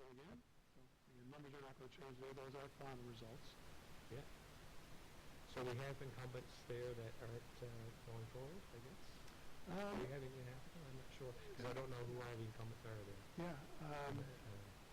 The second page now. Yeah. Neither of those are incumbents, are they? No. Lacey definitely was not, Courtney was not. I'm not even sure who's on the council on that one now. I'm no longer on the council myself. Maybe here we have an equal mix of incumbents and four new people have as much or more experience on council than the 4 incumbents. Yes, having previously served. Yeah, that's right. So, it's interesting. It is very much so. And in Glenwood, did you say there was any incumbents there? 6 have returned, and 1 new person. 1 new person. Was there an incumbent that has not returned? There is, yes. Actually the mayor. Funny enough, Jason's looks like he's out there. So, and that would be the final results? Yep. But you put your name forward, you do your work, you get elected, you do your work, and every 4 years the people get to decide. And in my case, the people got, I guess the people decided in the sense that there was anybody in Gander was able to run for mayor, and I put my name forward. In this case, nobody else did. There could be any number of reasons for that. Some good people probably didn't have the time to commit, and whatever, right? And you sum it up there. It's a lot of time. It's a lot of work. It's a big commitment. It's a big commitment, especially for a major community. Yeah. So my head's up. I served as mayor for a very small town, and it was some work. There's no doubt about it. But I hats off to anybody, especially like I said, Gander's got a lot going on as well. there's a lot of things happening, and you throw as with every community, this past term, you throw a pandemic for half of that into the middle of it for half of that term. It becomes uniquely challenging. It's all new. Uniquely challenging, right? You're working your way things that you you're building the plane as you fly, so to speak. Right? Yes. Now I don't know where we are in the numbers here. It's back up with Grand Falls, Windsor, of course, still showing the same, the 4 polls. So where's the top of this? I think we're down to that may be there. There would be 5 screens of this, right? Yeah. Okay. Yeah, so this is the 5th screen. I would say that's I didn't notice as it went by the numbers for the top. Yeah. And there's the mayoral. There's the mayor. So still there's another poll's coming on the mayoral side. Yeah. So it's still close there. And there's Appleton's numbers again. Exciting night for a lot of people. Disappointing night for some people, but the people in all these communities should just be thankful to everybody that put their name forward. Okay, so we're going to take a short break here now. We're going to have the major graphics up here scrolling to show our viewers the numbers, and we'll be back very shortly, and we'll try to get Mr. Randy Connors back up here.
Here we are. Hey, welcome back, everybody. We're back live here at Election Central in the council chambers of Gander. We're having a great night here and giving you guys some results. And Randy's back to the original duo. Back to how it started, hey, boy. The way it should be. Absolutely. I mean, the other guests were fantastic. They were excellent. Amazing. Yeah, really But they're good. not us. They're not. But, I got a text earlier that someone said, Boz, you're doing a good job. And I said, yeah, what'd you think of Tank? And you know the response? No response. No, this response was Hannah from the chamber was awesome. That's great. That's great. She was. And they were all good. She was amazing. She was. But so were Zane and the mayor, Mayor Farrell. They were absolutely, well, the mayor was okay. The mayor was okay, you know. He's over there now having his donut and his coffee, so he's doing okay. He's got he doesn't have all the same pressure on him that he had 4 years ago. No, that's right, in by acclamation. Yeah, absolutely. That's a good thing. It means he's doing a great job and nobody wants to fool with it. That's a good thing. Yeah, and you can't really argue with that. Hey, Yeah, absolutely. Yeah. No. Krista Freak, acclaimed mayor of town of Lewisport. Yes, Krista was the former deputy mayor. Yeah, Yeah. that's wonderful. Absolutely. The race in Grand Falls, the numbers are slow coming in, but They are. But it's pretty close for 19 people. Yeah. For sure, and the mayoral race is a little tight, it is. because with so many polls yet to come, you never know. Absolutely. Speaking of polls, just so everybody at home knows, we are still counting the advance in the mail-in poll here in Right. Gander. Yep. So we're just waiting on that, and apparently they're making progress on it. Yeah, about halfway through. We're staying on the air until We are. we get the results from Gander. Yeah, we're going to stay here. Not too late, I hope, because Yeah, well, I'm feeling tired. Got to work in the morning. Blue Jays game is on. I don't watch it. What? I know. You're doing really well. My father-in-law, Yes. big fan. Good. Big fan. Yeah, right. so he'll be watching for sure. Yeah. But yeah, no. So we're just waiting on that one, and I don't think I think the numbers I heard you say earlier for Appleton and Glenwood, are they final? They were final numbers. Oh, okay. Yeah. Yeah. Yeah, they were definitely final numbers, and Garrett Watton was the biggest vote getter in Appleton, so it looks like he's definitely going to be back as mayor. I'm very sure he's doing a great job out there. Talk to him fairly regularly. Ryan Steele was the second highest vote getter. I got a lovely text from Ryan saying it's a great job, and he made an interesting comment to me. He is the oldest councillor, and he's not that old. I think he's in early 30s, and maybe he's 40, but I think he's in his early 30s. Wow, that says a lot for a lot of young people want to get involved. Yeah, it's great. I think it's great. And Appleton's got some great young people out there, so that's good. Excellent. Yeah. Good to hear. I know we're waiting on the last poll, but the race in Gander, the top three, that could still go either way, right? You don't know. It's a tight race. It'll be interesting to see how that comes down. Yeah, if Mayor Farrell was correct and we got like 700 or 800 votes to count, Yeah. and you could vote to up to 6, numbers could go. You don't know. Right? You don't know, so I don't It'll think. be, I think there's still some nervous people out there yet. That's right. Yeah, Absolutely. So we'll wait and see. Hopefully, I heard the guys say that we're expecting some of the councillors to show up here soon. So hopefully, we'll get them in maybe for an interview with Hannah before. Yeah, that'd be before the great. meeting. Yeah. That would I be guess they're just waiting to make sure that they're actually elected before they to come in. Yeah, I think that from some of the texts I've gotten, they're all sitting home glued to the television. Absolutely. Right? Well, that's us. Yeah, absolutely.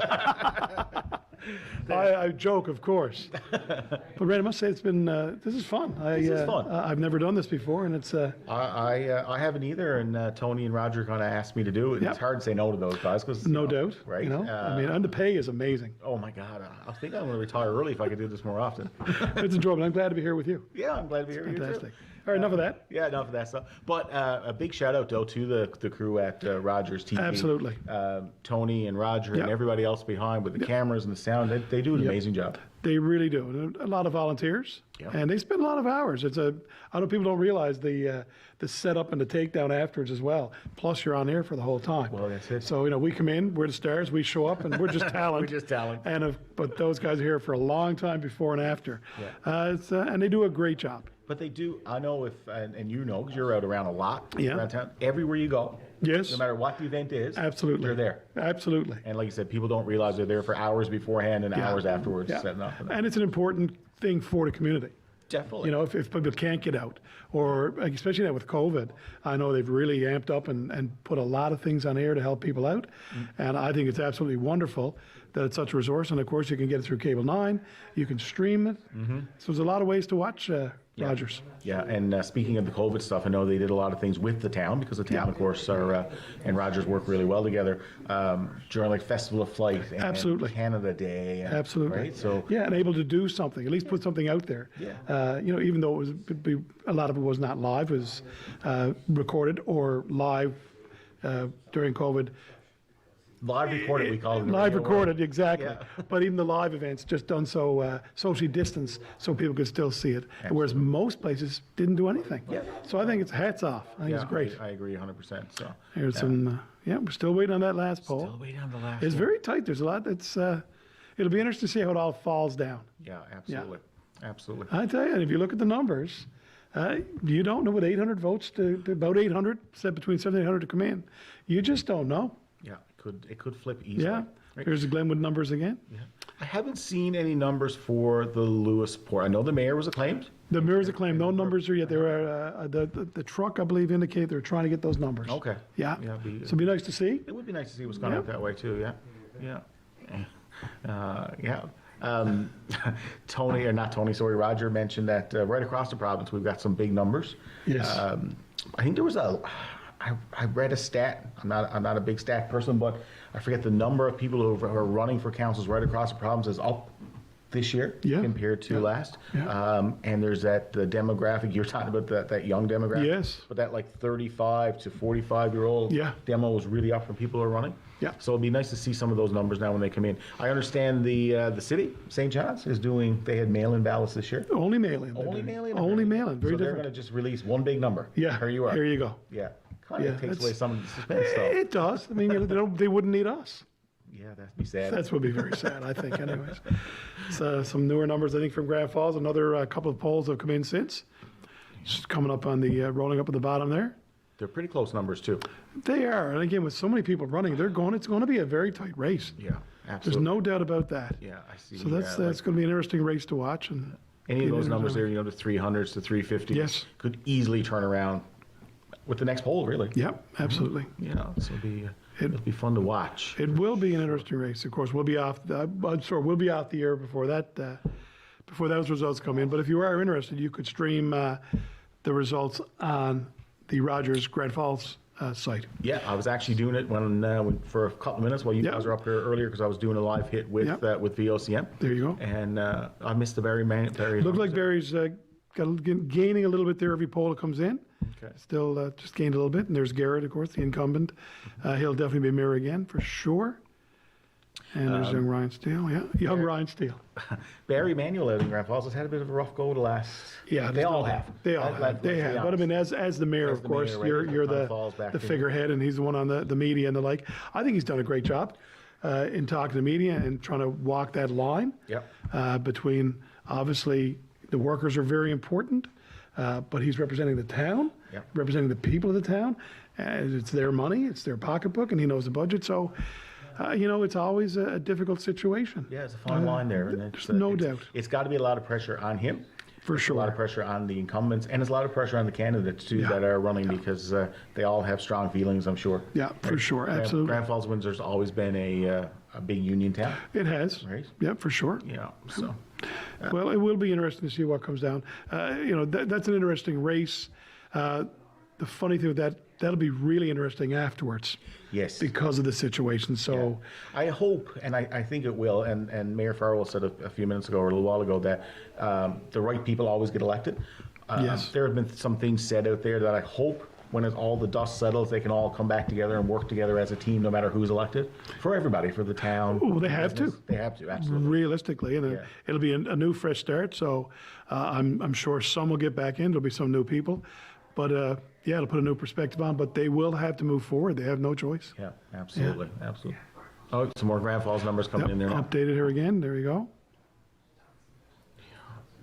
Up 3 there. So Brownie, or Blad. Yeah. Yeah, and again, there's only not very many.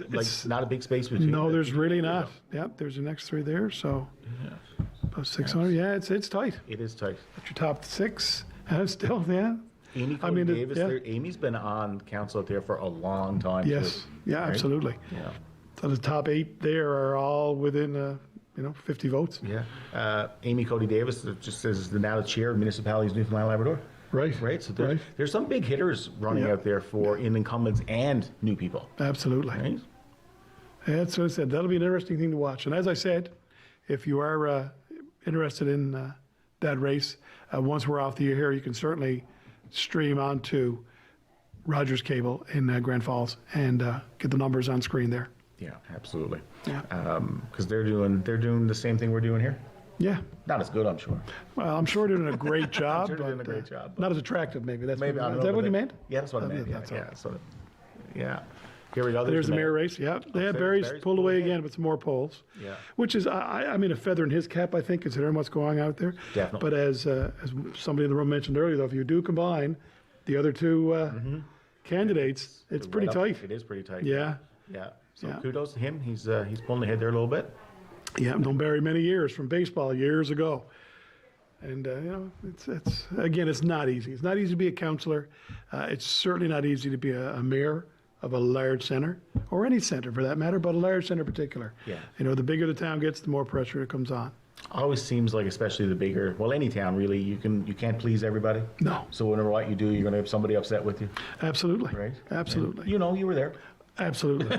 Absolutely. I tried real hard not to have anybody upset, but it's impossible. It is, yeah. There's always going to be a difference of opinion, and that's why councils have 7 people.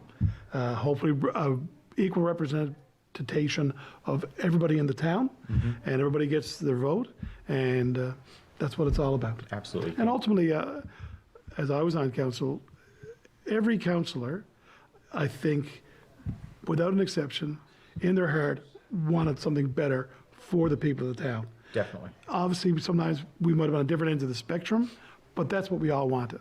Yeah. So there we go. So there's our check marks for our people elected, and again, that's Glenwood. So congratulations to all the Yeah. people in Glenwood. There's 7 in Glenwood. There you go. So new councillor Eddie Earl right there, and so he's a new, and the other 6 were there previously. Okay. And on the bottom there, it's unfortunately Jason Kinnan. He was the mayor. He's been the mayor there for 2 terms, and he was deputy mayor when I was serving.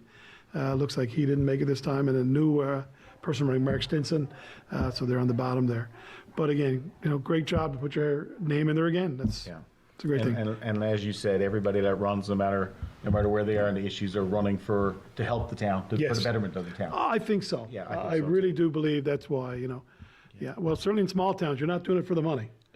No, You know? no. And like I said before, it's not one meeting a month, and that it's a lot of hard work. So there has to be a big reason to do it. It right? really is. Yeah, you are correct. There's a lot more than just meeting for a couple of hours. Yeah. And it's like everything. You know, some councillors put more time in than others. Some want to put more time in, some don't. But everybody has an equal voice, and a lot of times, some people's time, they may not put as much time in, but they're just as important because their thought process or how they look at things. I had a couple of councillors who very quiet, not very demonstrative, but they were great. They taught me a lot, and I really appreciated that as well. Yeah. So everybody's important. Everybody. Absolutely. Everybody puts their nose to the ground so they get it done. Oh, Yeah, there's Barry Barry's pull ahead to get more there. Yeah, Yeah. that's good. Oh, there's Garrett Watton, and again, I'm sure he'll be mayor again. So in Appleton, there's no separate race for mayor, right? No, there used to be, Okay. but they changed that, I guess, 2 elections ago. But there used to be, yeah. And there's Ryan Steele, and that's Courtney Gillingham, elected. Yep. Yeah. Yeah. Yeah, perfect. Okay. I think we have some more results coming here now in a second. Maybe I think we might have results from Gambo, I think, is coming in, which Excellent. is, That'll be the first time I think we've seen any results from Gamble. yeah, sometimes it takes a bit of time to get the results in. Yeah. Every town's a little different. Gambo, it's a lot of people. I think it's over 3,000 in Gambo, I believe, or I'm not sure of the I think number. it is. Yeah. Beautiful spot. It is. I love Gambo. It's funny, again, Percy had talked about earlier how important the outlying towns are to Gander. Where I work, for example, I think we have 6 employees from Gambo. Really? Yeah, driving every day. Yeah, and where I am, there's only 4 of us in the building now at the station. Yes. One of them drives up in that area every day as well. Yeah, Right? yeah, exactly. Yeah. So there you go. And, he's actually said to me numerous times about the traffic going from Gambo to Gander. Absolutely. 'Cause we're such a service, like you said. service Absolutely. level, as you said, right? No doubt. Well, I see it, every morning and every evening when I go home. Absolutely. And like I said, it's funny because I did live here for so long, 26 and a half years before I moved to Glenwood. But I mean, I can kind of still consider myself a citizen of Gander, even though I'm not. Yeah. But I mean, like I said, I make my money here, I spend my money here. And yeah, Gander's an important place for me. I moved here when I was very young. I like it here. I like and it. you're not from here as well? I'm not from here. I've been here 27 years. Yeah. Got some Gambo numbers coming up here now. I think so. But I'm with you. Gander's home now too. Yeah. Right. Oh, here we go. So that's the mayoral race. Looks like Darren Dyke has won by about 80 votes. Is that right? Yeah, good for Over him. Craig Lush. And I don't think that's Craig Lush from the Control Center. I don't think so. No. No, definitely not. There we go. Hey. All right. So I don't guess we don't have Yeah. any council ones out there yet. But, No, I'm sure they'll come in. there And we go. congratulations to Darren Dyke out there. Absolutely. Still waiting on the numbers from Gander, but apparently they're getting closer. Getting close, yeah. I think they indicated that as the other polls were counted, that they would help out Yes. with those Yeah. ballots. So, So, many- I think it's many going hands make quicker light work. every second. It's going faster. So as you were saying, we'll stick around until it's till Yeah, those we're gonna numbers stay in, on the air until it's because done. If this was like a provincial or federal, where basically every ballot had one vote, Yep. you can almost call it. But if you got 700 votes, that could have that could have up to 6 votes in each ballot. Yeah, exactly. Could throw it one way or the other. Yep, exactly. And it was funny. It's an interesting voting procedure because you get to vote for 7. Well, in some cases 7 people, or Right. certainly 6 councillors. Yeah. And it's something. So if you really like somebody, if you just vote for them, that helps them. That's right. But if you vote for 6 people, obviously you it could be could taking sway them the other way. yeah. So it's an interesting concept. It is. I don't know if enough is really talked about in that. I don't, for the voters as they do it. So I found that interesting. Me too. And I remembered my very first time I voted for in a municipal election. Yes. It happened to be the year my dad ran. Right. And I remember him saying that to me, because out there it's, I think we voted for 6, I think, plus the mayor at Right, the time. That was a right. long time ago when I was a teenager. Yes. A long time ago. But I remember him saying to me, don't vote for 6, just vote for me. Yeah. And it wasn't Yeah. a concept that I thought of at the time, but it makes perfect sense. Yeah, right? If it you- is different, If yeah. you want to do it, Yeah. right? But you know what? As long as people get out and vote, Exactly. That is the most important thing. absolutely. Right? Yeah. There's no doubt about it. Yeah, I was watching some of our coverage earlier and talking to Linda and Greg in the newsroom, and that was one of the things they were really pushing. That we were doing some interviews around for them at the time in St. John's Day, and talking to people of why they should vote, and Yes. just getting out, and I hope that the younger generation has gotten that from some of the older Yeah. generation, and they continue to do it. It's interesting. I've got a 17-year-old who was mortified that she wasn't able to vote this Right. year. And it's interesting. Poor old Scott Sims, a very good friend of ours. There's no Absolutely. doubt about that. I mean, yes, he's a politician, all that, but I do truly consider him a friend, and did not get in this time. But his big push in the last little time was to actually lower the voting age Yes. to 16. 16, yeah. And, he makes some valid points in that, and you can drive, get your license, you can get a permit. It was interesting. And my daughter actually wants to vote, which I find very, at that age, age. I could care less. Yeah, And, my son just turned 18 and Yes. gone to university now, Yeah.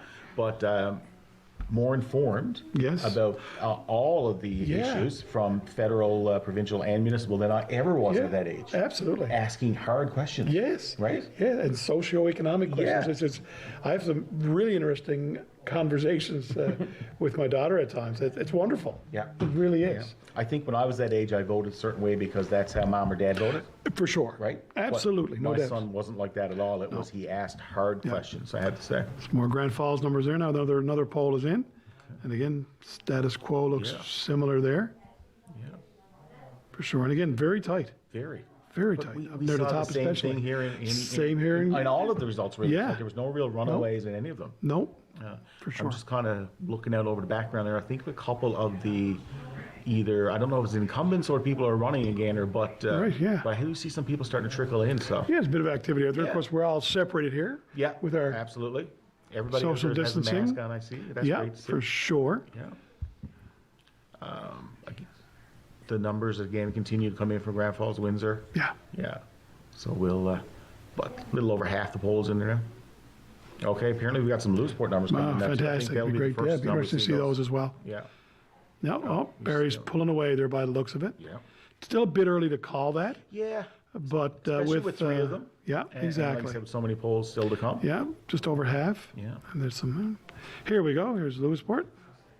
Oh, maybe we'll get them back up now. I'm sure they will. Oh, we're getting. We're getting a bigger picture of Lewisport. That's fantastic. Of course, Lewisport, another important place here in Central. Here we go.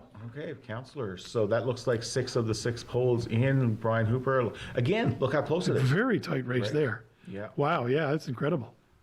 You know, nothing in the top 4, like less than 30 votes. That's Yeah. amazing. Yeah. And again, all. Yeah. So there we go. So yeah, that looks like all in. So yeah, Rhonda Hannum, John Mullet look like they're in there. Trevor Bennett. There's They had a their fair last number ones. of people They running did. Lewisport too. Yeah, you know. they did absolutely. So it was 4, 8, and And of course, Krista is the right is the new is mayor. the incumbent mayor. Yeah. Yes, Lewisport had a few for sure. Oh, some more Grand Falls numbers coming in there now too. So we'll see where we sit there. Yeah, yeah, Less than Oh, yeah. 100 votes, 99 votes Yeah. for the top 2. absolutely. Yeah, so we're again close race. So I've noticed that there's a couple that were kind of in the bottom 3 or 4 are starting to move up. Yeah, yeah. Well, again, it's only just over half the polls in yet. So yeah. long night Yeah. yet in Grand Falls, Windsor. yeah, that's a big town. And, It is. And I lived in Grand Falls, Windsor for 7 years. oh, you My son was born in Grand Falls, Windsor. I didn't know that. Yes, yeah, and then we moved back to Gander. But Yeah. Grand Falls Windsor's a nice town. Yeah, Absolutely, Very big much hub so. as well. for sure. We spent a lot of time there over the years, of course, competing with baseball and Right. hockey Yeah. and the like over the years. Yeah, So yeah, it'd be interesting to see what happens there. And again, it's depending where the polls come in. I mean, so I think you'll find that some portions of town might support certain candidates more than others. Absolutely. Depending on where they live and Yeah. the like, yeah. and having their interests in mind. And Barry's still Barry's still another coming, poll there, yeah. so he's still doing well. So 14, but it would be tight. And there's Gamble again. It looks like Darren Dyke is in. It was a pretty tight mayoral race there. yes, sir. Yeah, absolutely. And here's Gander back. The numbers haven't changed. Again, waiting on that last poll. We do expect within the next maybe 10 minutes. Yeah, it'll be. There's that old Glenwood again. Verena is in. Andy Burt, Bonnie Warren, Perdigum. They're all incumbents. And again, fairly tight at the top there. Yeah.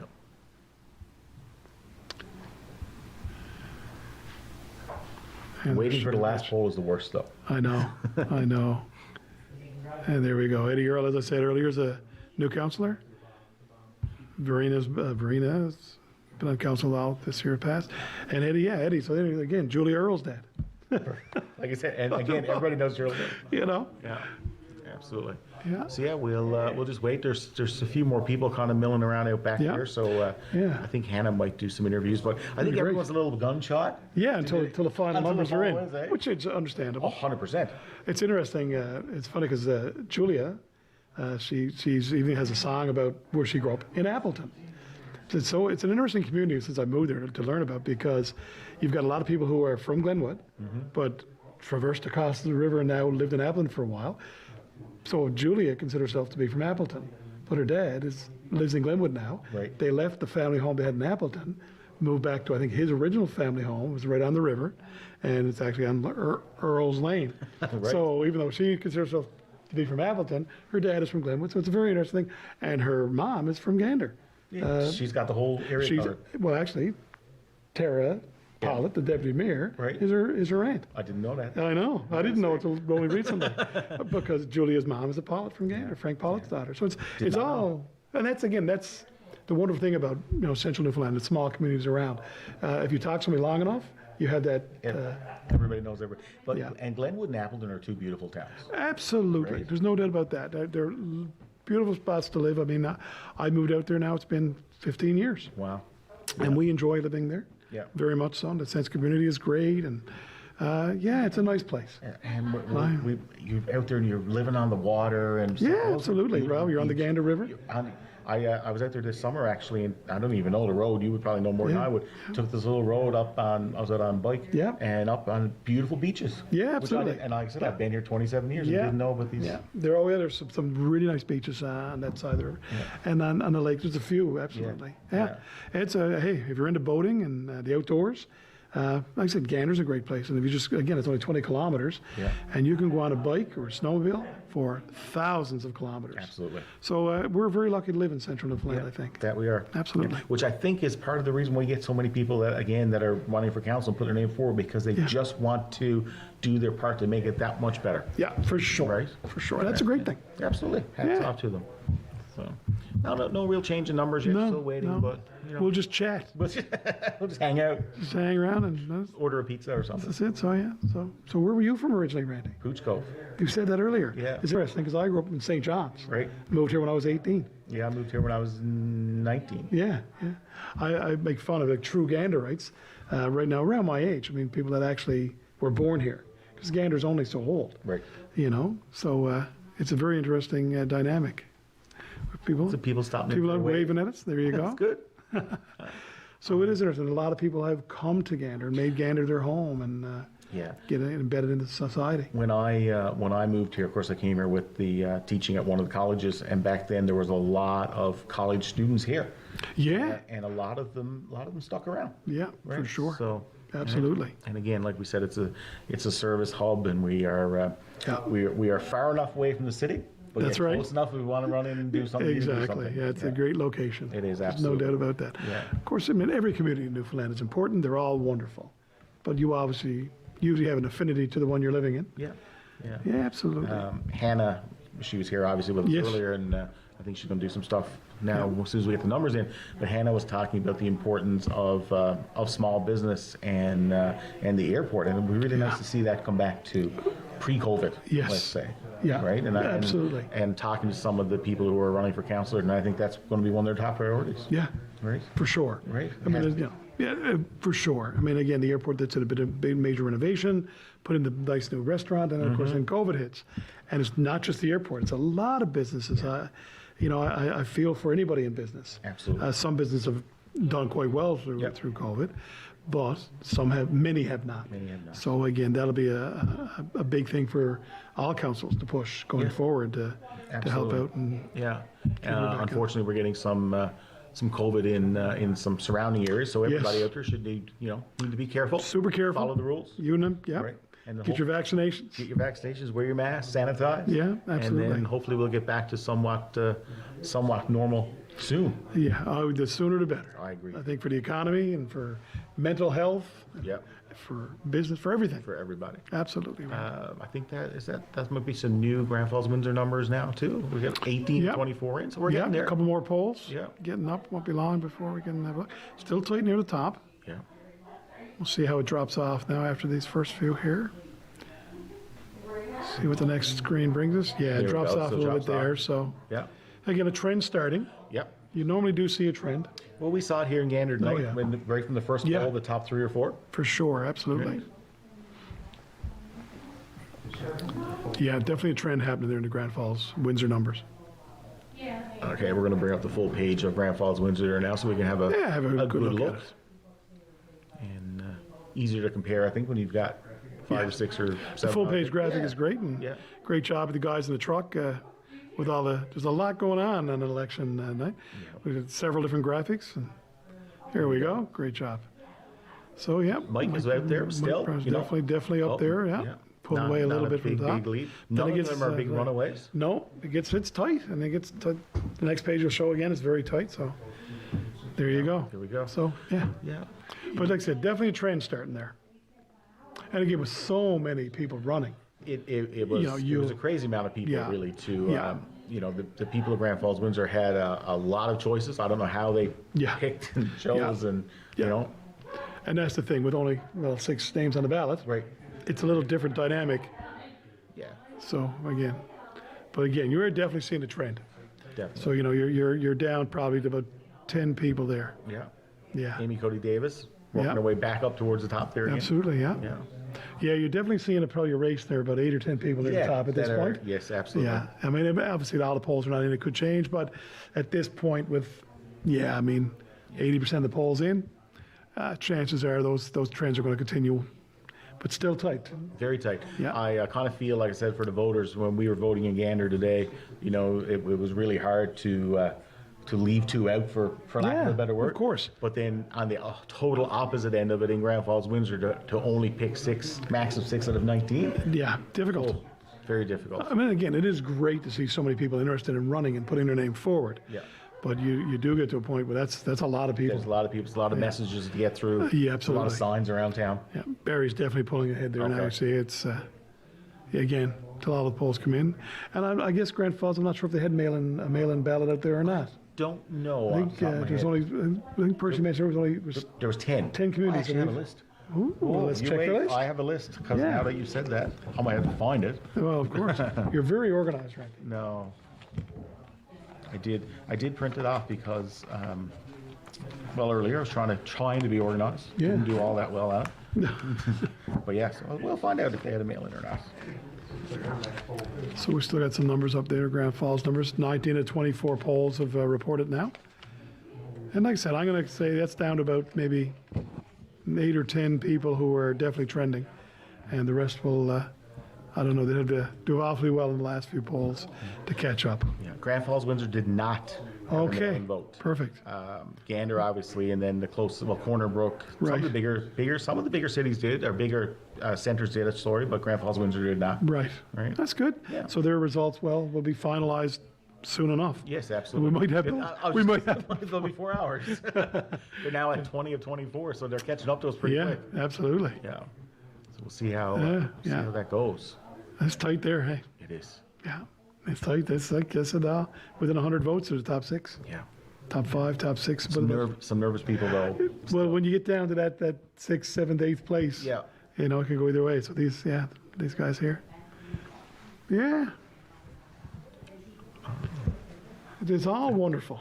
It is. Again, God, kudos to all of them for doing it. Yeah, and we appreciate everybody tuning in out there in Rogers TV land. We stay with us. Like I said, we're hoping to have our final results for Gander very shortly. It's 20 minutes to 11 right now, and we expect, like I said, the results very, very soon. Any minute, I'm expecting Yeah. Tony Batten in our ear to say I've got the results. To let us know, absolutely. And again, this has been great for me. I enjoy being asked to do this tonight. Me too. And again, big shout out to all the people at Rogers Cable. They are great, They really are, Yeah. especially Roger. especially. I was here at 2 o'clock or so today, just kind of check in, see Yeah, what they needed, and course. the guys I think had a full day, and by then Yeah, I know. setting up and running It's a lot of work. cables and- It's a lot of work. It is a yeah. lot of work. And then long after you and I are gone home tonight, That's right. they'll be here packing up, I guess. Yep, that's what Right. they do. Absolutely. You do a great job of it. Yeah, absolutely. Because Good. I don't know about you, but I'm going home. Did you get your free Blue Jay tickets? It's Rogers. That's No. Rogers Center. I mean, they must have something. They like must that, have right? something you think. Rogers Center. I guess it's the same people. Big check or something. Any word on the game? I wonder. I don't know. Haven't heard sound. I was trying to get an idea what the score is on that Rogers game. Except my father-in-law hasn't texted anything on it. So No, well, nothing, I not can't. yet. That might be It bad. might be. That's tight. They're down. That's you're not watching it, but they're in a wild card race. Absolutely. Any numbers we got here? Who's this? This is looks Gambo. like Oh, plenty of Gambo. people Gee, for we missed. Gambo. Gambo's up. Here we go. Oh, did you hear that? Yeah, I did. Okay. So I'll Thank just you. say Jays are losing 3-2, top of the 6th. That's right. Sorry, Tank. That's okay. It's only early. It's a tight game. So there's the Gambo Mayor. We already know the Yeah. Darren Dyke has been elected out there in Gambo, and we had some. Here we go. Okay. Oh, So there's in only Gambo, we had 4 councillors that they're all claimed. Oh, that's it. Yeah. So Wow. it's just a race for mayor, Oh, excellent. right? That's good. Yeah. These Still waiting are- on the Gander numbers. Still won't be long. No. I feel it. I feel it in my bones. I feel it. They're down to the last few mail-in ballots. Yeah. I hope so. It's been a long campaign for all of the candidates. it Right? has. They've all done a great job. And Yeah. today, as of 8 o'clock this morning, their work is done. But it hasn't been Yes. a long day for them. There's no doubt about Right. that. And in the middle of that as well, you had a big federal election at the same time. Absolutely. So that's Yeah, stressful for everybody. no doubt about that. I was obviously up at the polling stations here in Gander today, and the workers up there Yes. were absolutely amazing. Yeah. They were. All the safety protocols were in place. Yeah. There was no big lineups. They were getting people in and out as quick as possible. Yeah. So kudos to them too. Like I They said, did a great job. it's twice as much work. Yeah. It might be 3 times as much Yeah, work. absolutely. I know when I voted, it was just funny. The next person was coming, they stopped them and again, sanitized everything. It's like, I just realized you have to get, every time 2 people vote, That's right. at our station in home, Yeah. 2 people vote, they got to sanitize. Yep. They And did the then, same thing here. for the two- And even the little details like the extra boxes of pencils. Yes. And things and Yeah. stuff, right? Yeah. So they It's all, just a brave new world. yeah, it's things you don't think of. No, All right. I know. Yeah. Here's some Lewisport numbers coming in here. There we go, yeah. Lewisport again, tight races, like especially all of them that are coming in seem to be like the top 4 or 5. Yes, You could almost switch names around. yeah, that's right. Oh, here's more Right. Grand Falls. There's another poll now, 20 out of 24 from Grand Falls, Windsor. Amy Yeah. Cody Davis has worked her way up. It looks like to 3rd place there now, Yeah. climbing. There's your top 6, 1438 for the 6th position, and 1368. So Still- not a big lap for 4 polls to go. No, not a lot at And all. that's like I said, these cup, yeah. So Dwyer and Whiffen are on the bubble there, Yeah. with 4 polls, 3 polls left to come. So that'll be interesting to see what happens It there. will.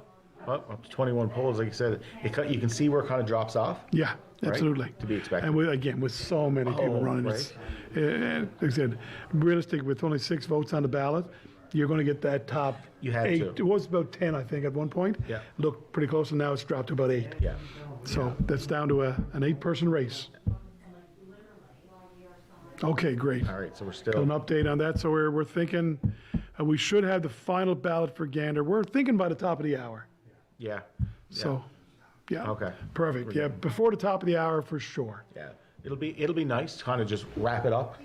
Yeah. It'll do the congratulations. Make it and official. Make it official. Yeah. And then tomorrow morning, people can get right to work kind of Yeah, thing. and it might be interesting.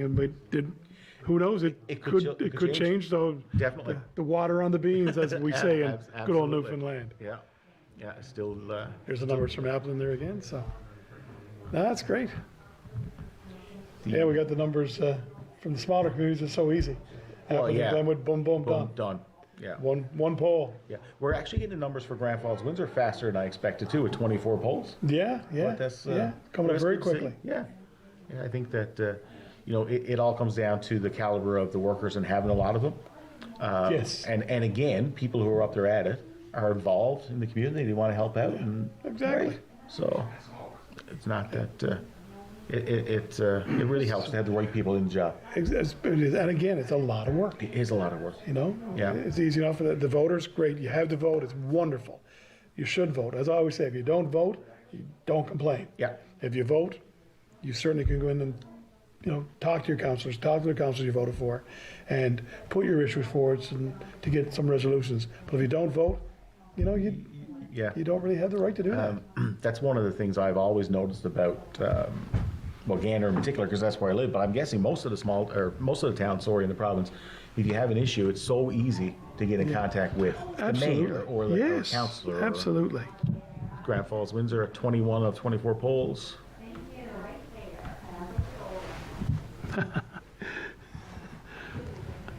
I've been told to stop texting. It's the modern world. It's funny. It's actually a lot of texts I'm getting are from councillors. There you go. Yeah. Tell them I'm doing a good job or not a good job. Either way. Or to stop texting. Even the people that tell you you're not doing a good job, they love you. That's right. If not, they Exactly. wouldn't be texting you. Yeah, getting those updates. Yeah. Here we go. Grand Falls. Nope. Still waiting on that next poll to come in. Oh, it looks like Lewisport has got, we've got some final results in. Yep. Hooper, Tucker, Pond. All elected. Good for them. And I think, they were Yeah. the top, they were the 3 of the. I think I Yeah. missed the first The screen. missed of first it. screen. Yeah, there you go. There we go. Oh, okay. I'm not sure.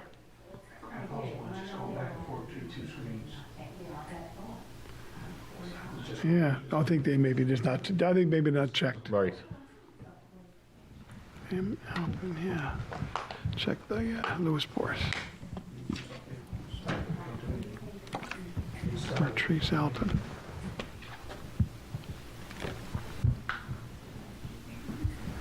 Yes, so there you go. There we go. There we There's go. some more numbers for Lewisport. So Barry is, definitely pulled out ahead there. He looks fairly good, I think, Yeah, I think to so. be back as mayor. So it looks like some elected now in Lewisport numbers are up there. White and Mullet. Yep, Hannum have all been elected. yep, This is good for them. yeah, for sure. I think there's a nice mix there too of incumbents and I stuff. think, yep. Here's Gambo. Now, here we go. Here's Gambo.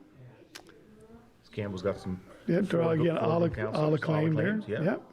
And of course, like you said, Darren Dyke for For the mayor. So they only have, so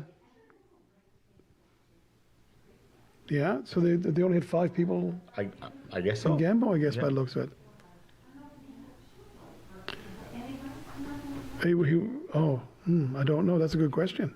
Tony Batten has asked him a question in our Yeah, ear. we're just discussing in Gambo the situation where you need 6 Councillors. people to make a council. Yeah. And would the second person running for mayor actually become a councillor? Yeah, that's a good question. I Because he don't ran. know the answer to that. Yeah, it's interesting. Right. Yeah, I'm sure that MNL Newfoundland or Municipal Newfoundland Labrador I'm sure would they have an a answer rule. for that. Yeah, I'm sure they have a rule somewhere. I think I have Craig Pollitt's number in here somewhere. I text him, only I'm not allowed. You're not allowed to text. Oh, here's some Gander numbers. Tara's out ahead of Bettina by a small amount.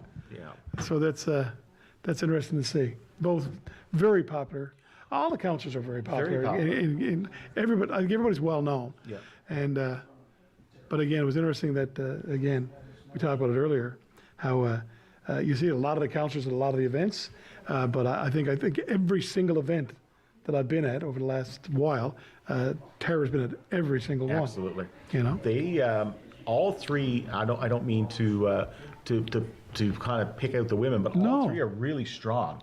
Absolutely. Right? Absolutely. You know, Tara and, Yeah. and Gina Yeah. and Bettina, very Yeah. strong women. I think any council will be lucky to have them. Absolutely. There's no doubt about that. I've known Gina, no, not as long, but I've known Bettina and Tara, my gosh, Forever. since they were young girls. And they're wonderful, wonderful Yeah. people, wonderful counselors they would make. And it'd be interesting to see. And it's nice. I think it's great to have more women involved. Absolutely. It gives you a different perspective, Yep. a different mindset altogether. And let's face it, I mean, men and women have different thought processes. Sure.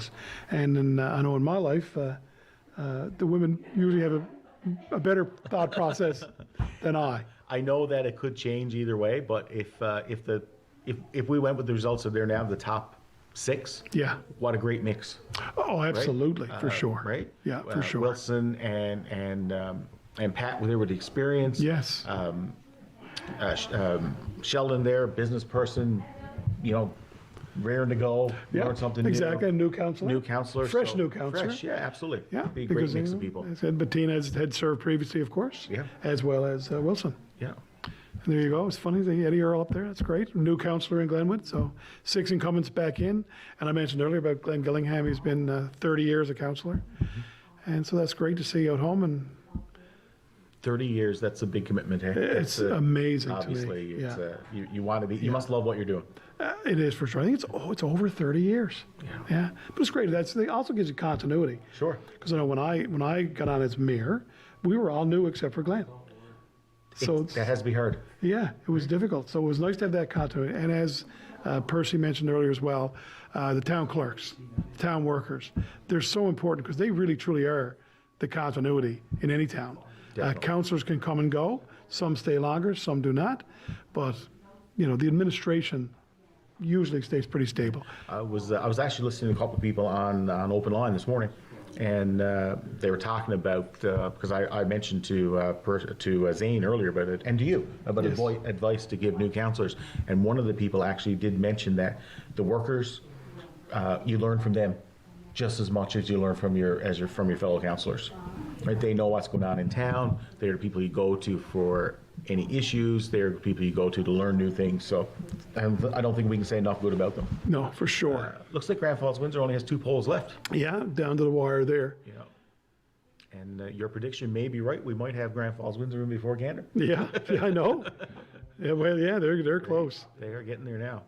And again, I think the mail-in ballot, though, it's a good process. And again, the mail-in here was more of a drop-off ballot. Actually, Yes. just did it Yes, locally. correct. But it gives somebody the opportunity if they don't want to go where there might be crowds or the chance of getting infected or the like. That's right. It's a great thing to have. Yeah, it really definitely. is. Obviously, it takes longer, but Well, and like Percy said earlier, we had a high number, yes, right? yeah, So, oh, you yeah. know, you got 700 or 800 of them. That's and right. It takes a long time to count Yeah, those. it also creates a little bit of suspense. Sure it does. Absolutely. Yeah. Yeah, so that's it. See when there we go. So Mike Brown's, but 100 and almost 150 votes ahead there now. Yeah. So he's in a good place there now. For sure. Right. With only 2 polls to go, it's Yeah. looks pretty good. It kind of looks like the top 8 there Yeah. now, or you could almost Yeah, almost. say.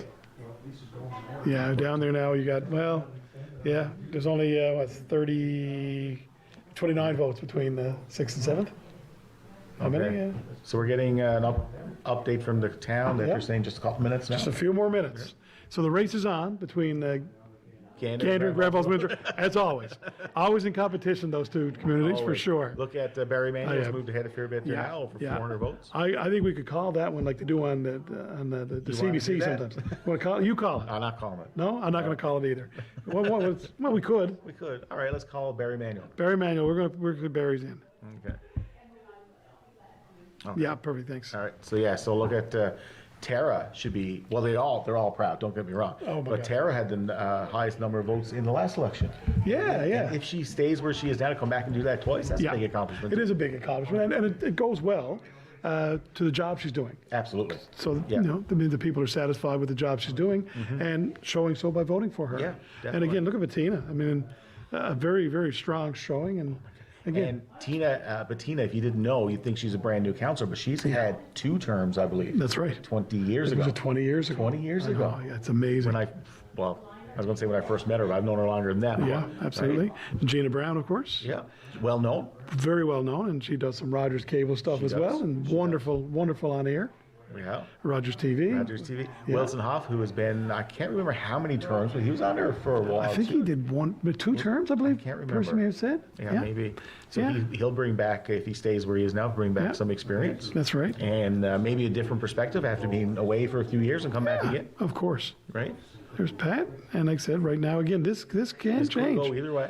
Are we looking at it here realistically? There is now.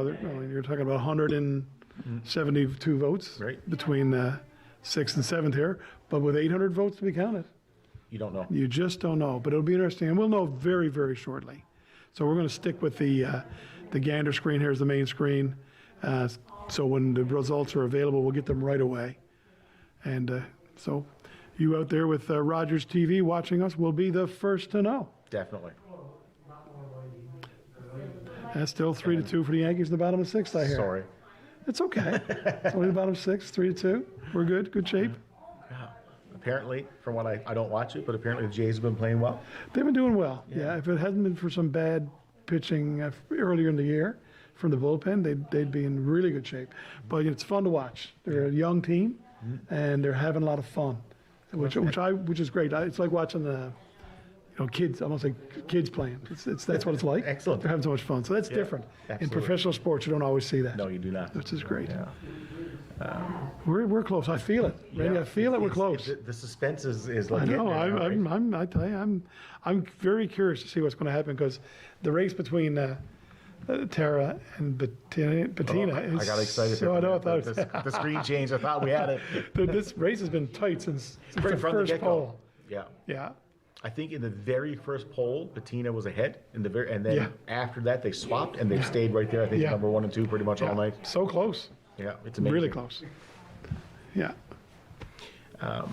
Again, if it stays the way it is now, well, either way. Yeah. But I think that's a great council that'll work really well together. Oh, there's no doubt about it. Even the bottom 2, Yeah. if they move up. Yeah. Again, will fit in there great. Again, all great candidates, and of course, 100%. I mean, Oz has been a councillor now for what, 3 terms. No, More than that? no, he's only been on there, this was his first term. Was it really? Pretty sure. Why did I think he was on there longer than Because that? everybody in Gander has known him forever. I suppose, and the whole 9/11 thing, Yes, maybe that's right. why it's, Maybe you he know? pulled you over and gave you some speeding tickets at some point. Oh, We I won't can go neither there. confirm nor deny. I can confirm I he don't definitely have. gave me I one. don't know if I have enough fingers to count the tickets he's given me. Yeah. And I still think he's a good guy. He is a great guy. He's just doing his job. Yeah, I could definitely confirm. I was definitely on my way home with takeout supper one evening when Oswald Fudge pulled me over for speeding. There you I'm go. ashamed to say it, but he did. Yeah, he's a good guy. He is so. I've got a few tickets from him, and I don't mind. No, doing his job. He's doing He his did it job. very well. Absolutely. For a number of years. For sure. Yeah, so this is going to be. I'm actually. Yeah, I'm waiting on bated breath here. Absolutely. I'm very curious to see what's going to happen. Very curious. Like I said, it's been a long day for all of them. So I think that within the next few minutes, if we get a result, they all deserve a rest. Yeah. Right? And Job well done. Pat Woodford, of course, I mean, he's a bit of a wallflower, doesn't speak a lot. You know, we're hoping maybe in this term, if he gets reelected, he'll come out of his shell a bit. No doubt. Maybe spend some time, you know, out in public talking to people. Mm-hmm. Well, maybe he'll even do an interview afterwards. Maybe. Before COVID, of course, Pat would be in the VOCM quite often. Yeah. Having chats with Dean. Yeah, absolutely. Pat was always up for a chat. No doubt. Pat's a go-getter. There's no doubt about that. Absolutely. Yeah, for sure. Big name. Did a lot of things with the Gander Flyers over the years. For sure. Right. You know, yeah. Instrumental, really, in getting them back. Yeah. Well, I was involved on the executive when Pat was as well, and I tell you, he was I couldn't say enough about and it's the fundraising and the tickets and the all the work that goes on in amazing the background that people really don't realize. That's right. Involved. And he was amazing. I had a passion for it. Did really well with it. Absolutely. Yeah, absolutely. Yeah. And Pat sticks out in my mind, but at the candidates forum last week, you could really feel that passion come through. Yeah, A lot of the things they were talking about. For sure. Right. And as you said earlier, Wilson's, the venerable old gentleman. Yes. Again, Very well known. businessman in Gander a long time, previous councillor. So again, any of these people, you know, Otis Warren's there. I mean, it's great that his first time throwing his name out for that, and good for him. Definitely. And as I said, I mean, you know, if you don't make it, try again. I mean, in a lot of cases, it gets your name out there for this time, and you know, if you're not as well known or people don't know you as well, for the next time, it certainly would help. Yeah. And I encourage people to go more than once and try it again, especially if you have a passion for it and you want to be involved. Absolutely. And you know, and over the next 4 years, put yourself more in the public eye in places if you can. Otis actually had some really great ideas at the forum last week, and if elected, would do a really good job. There's no doubt about it. No doubt. Bringing a little bit of a different perspective from some of the things that are going on right now. For sure. Right? Would do a great job. They'd all do a good job. Yeah, of course. Yeah, we expect it any minute.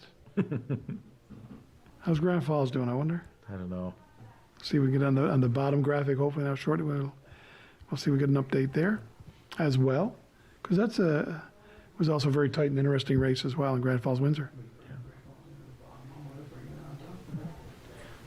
Grand Falls, Windsor, and Gander have an interesting dynamic. They're both such service hubs. Yes, right? for sure. Oh, here we go. We have them in. Bettina Ford. 14. Bettina Ford is ahead by 2 votes. Whoa, look at that. Bettina, number 1 in votes. Tara at 1801, like right there. Wow. Gina right behind her at 1541. And Wilson back again. 1418. There you go. Tight race there in the top 4. Next page will be interesting. 2 votes. 2 votes. Again, goes to show every vote counts. Yep. Sheldon Hancock is brand new counselor at 1397. And Pat Woodford will be back. That's excellent. Now, again, if you look at the numbers, Oz and Otis, the mail-in votes made a really big difference to their campaign, obviously. Otis went, I think, just before that was like 800 votes. Now it's up to over 1,000. He got a lot of mail-in votes, as did Oz. So good for them. It was interesting to see. So it's a great night. They should all be very proud. Absolutely. Congratulations to everybody who ran. Congratulations to the winners. Okay, I think we're going to go. Bettina is actually here. Okay, Gina just walked in. Yeah. I'll say congratulations to Gina, even though nobody at home can see her right now, but congratulations anyway. So yeah, in a couple of minutes, I think Hannah's going to interview some of the councillors that have been elected and re-elected. Waiting for the final results to come in, so that's great. And again, congratulations to Sheldon as a new councillor. New councillor. Like, That's wonderful to see. Sheldon will bring a lot, as like I said, he was the Yeah. president of the chamber for a number of Yeah. years. And great on the Business person. girls. Great on the girls to get the 3 top votes. That's amazing. I think that's Good for them. fantastic. And Yeah. so they should have. Absolutely. Girls rock. The 3 guys have a lot to live up to. No doubt about it. But how close, eh? It's amazing. 2 votes. 2 votes. Yeah. Do you think Tara will go for a recount? I don't know how that works. Maybe they'll arm wrestle I or joke, something. of Yeah. course. They're great friends. They are. They'll all work. That council Oh, they will could be a work great so new well council. together. It could be a great council. No doubt about that. Yeah. It was actually, I believe it was Bettina, and I could be wrong. Yeah. A couple of times during the candidates forum, actually said to Gina and Tara and others, I would love, when I'm elected, I hope I get to work with you. Yeah, Because we will yeah. work so well together. There And you I think go. they will. I know they will. And you have to. You want to work well with all your councillors. Yeah. All right. So so that's the final results. And okay, we were going to go to an interview with Bettina. Bettina, yeah. All right. And Hannah's going to be interviewing her. All right.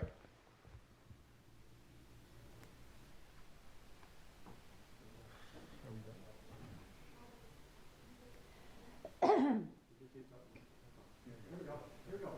right. Well, we have results, and luckily I get to introduce a newly elected councillor to the Gander Town Council. I have Bettina Ford with me. So first of all, congratulations, Bettina. Oh, thank you, Hannah, so much. So first reactions, the results just came in. How are you feeling? I feel pretty relieved, to be honest. It's been a long day of wondering and anticipation. I feel really humbled and appreciative to everybody out there who supported me and encouraged me and who helped me get elected. It's a really great feeling. And I look at the team who are coming in. It's disappointing that a couple of people didn't make it because, I heard someone say earlier this evening that everybody who offered themselves up for service would bring something different and unique and special to the table. So I'm disappointed in that regard, but I'm really pleased and I've enjoyed the campaign so much and I'm really excited to get back to work. Absolutely. So, Bettina, I heard it mentioned tonight that you have the most experience and are the youngest to be elected. So how does that feel? Well, thanks. It's interesting. Yeah, I hadn't quite thought about it, but I guess someone pointed out to me it's true that I did serve 2 terms on council when I was in my 20s. So I do have 8 years of municipal government experience. At that time, I was in my 20s. I've doubled my age, and somehow I think I will still be the youngest person on council. So that's pretty interesting to be the youngest, although I'm middle-aged. Absolutely. Any kind of final words for your supporters as you clue up this busy day and busy campaign? Thanks. Yeah, well, I just wanted to send, as I said, to people who supported me, just my sincere gratitude for that and your confidence in me. And really a big thank you to my husband, Kevin Scott, and my sons, Joseph and Robert, and my mom and dad, Betty and Art Ford, who've been unwavering in their support of me and their encouragement. And I'm just looking forward to reconnecting with people at Town Hall. There have been a lot of changes since I was here last. So I'm looking forward to getting to know some of the new administration and staff. And before we know it, we'll be face first into a budget. So thanks. Thanks, Hannah. It's a lot of work ahead. Yeah, absolutely. Well, congratulations. We look forward, I think I speak for everyone when we say we look forward to the next 4 years and what you'll bring to the table. Great. Thanks, Hannah. And thanks to Rogers for doing this. Hello. Hey, we're back. So, congratulations to Bettina. Bettina's going to do really, really well. And now we're going to switch over to, okay, apparently not quite. We're lining up. Hannah's going to have a chat with Gina Brown. Hannah DeYoung from the chamber. Yeah.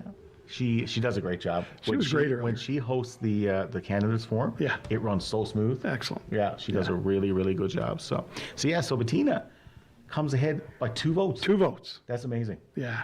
All right. All right. And now we're going to Gina, who I can't remember the exact number, but was right up there in the top 3. Yeah. Right. And so now we're going to go back to Hannah for a chat with Gina Brown. All right, and we're back with another of the top three winners. So congratulations to Gina Brown. So glad to have you here in person. Congratulations. How does Thank it feel? you. It feels great. It's very humbling. It's humbling to think that you have all these people who have supported you and who think that you can represent them, you know? And so I would like to thank everybody who did that. The people who felt that the last 4 years, council has been able to represent what they feel is important, and that as a result they voted. Thank you to all of those supporters. Thank you to my family, especially. My husband, who was out putting all the signs out and all the hard work. Everybody who goes for campaigning has a litany of people behind them who are supporting them. And also as well to our staff at the town hall. This is only possible by the hard work of all the people standing behind us to make it possible. So thank you for that.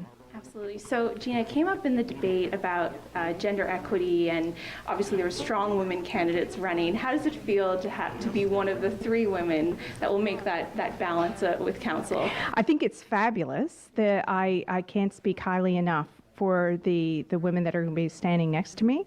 I know them personally extremely well. Obviously, previous Deputy Mayor Tara Pollitt, and now Bettina Ford. I'm in fabulous company, along obviously with their male counterparts as well. And congratulations to everybody who put their hat in the ring and decided to see if they were going to make it. It's hard. It's hard work, and I'm going to miss previous councillor Oz Fudge. He's done incredible work over 4 years. I'm also excited to work with new people, and so congratulations on hard fought race. Absolutely. I think you summed it up really well. Any final words for your supporters or for what's to come? Thanks again. The hard work begins. It is going to be a very interesting next 4 years for Gander. We've got some incredible opportunities coming up, but it's going to take a lot of hard work. So really, the hard work's just getting started. Absolutely. Thank you so much, and congratulations Thank you. again.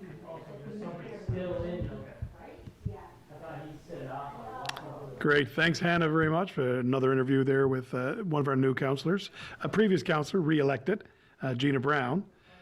And I think we have somebody else coming up. Sheldon just walked in. We're going to have a chat with him. Gina, of course, is no stranger to the viewers of Rogers TV. Absolutely not. Right? No, does a great job. She's been on this side of the microphone Absolutely. a lot more than you and I have been on. Oh my gosh, yeah, she's a natural. She's very good at it. Yeah, and Absolutely. she's going to be another great councillor for her second term. No doubt. Okay. There we go. All right, so we're going to go back out now, and Hannah's going to have a chat with Sheldon.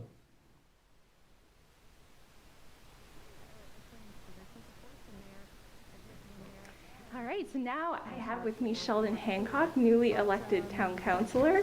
So first of all, congratulations, Sheldon. Thanks a lot, Hannah. So this is your first time running, and how does it feel to be elected? Not quite sure yet. Maybe by tomorrow and the day after we'll start sinking a little bit. But up until about 10 minutes ago, I was laid down on the couch at home, watching the results come in, and not sure how it was going to go. But yeah, it's pretty exciting. Yeah, it must have been a stressful day, I'm sure. Today was about 63 hours long. I think that sums it up for all the candidates running. Yeah. So as you I'm sure in the next week or two, you'll take a moment to think about what it really means. But what is it? Tell the voters a little bit about why you ran and what you're excited to tackle as you join this council. So, I mean, yourself being the chair of the chamber now, I was the last chair of the chamber, and you get into some pretty exciting stuff. But once I moved into the past chair position and looked at the town council that's here and now and the things that they're working with, I said, this is it's a great time for me to try to have a stab at it and see how I can do. And so anyway, it was actually Gina Brown that stopped me on the side of the road one day. I said, you should run for council. And I said, I'll give it some thought. And that's kind of where we are. So talking to the other councillors, they piqued my interest, and I decided, it's time to do it. So I know you had a lot of support from friends and family and from the community. Is there anybody you want to especially highlight or say thank you to tonight? My wife. When I brought it up to Melanie, she said, "Go for it." She said, it's a great time for you to do this right now. So thanks, honey. you give me the push to go ahead and do this, and it's going to be an exciting time, I'm sure. Yeah, absolutely. Well, congratulations, Sheldon. It's an exciting day, and I'm sure we look forward to the next 4 years and everything you'll accomplish. Thanks, Anna.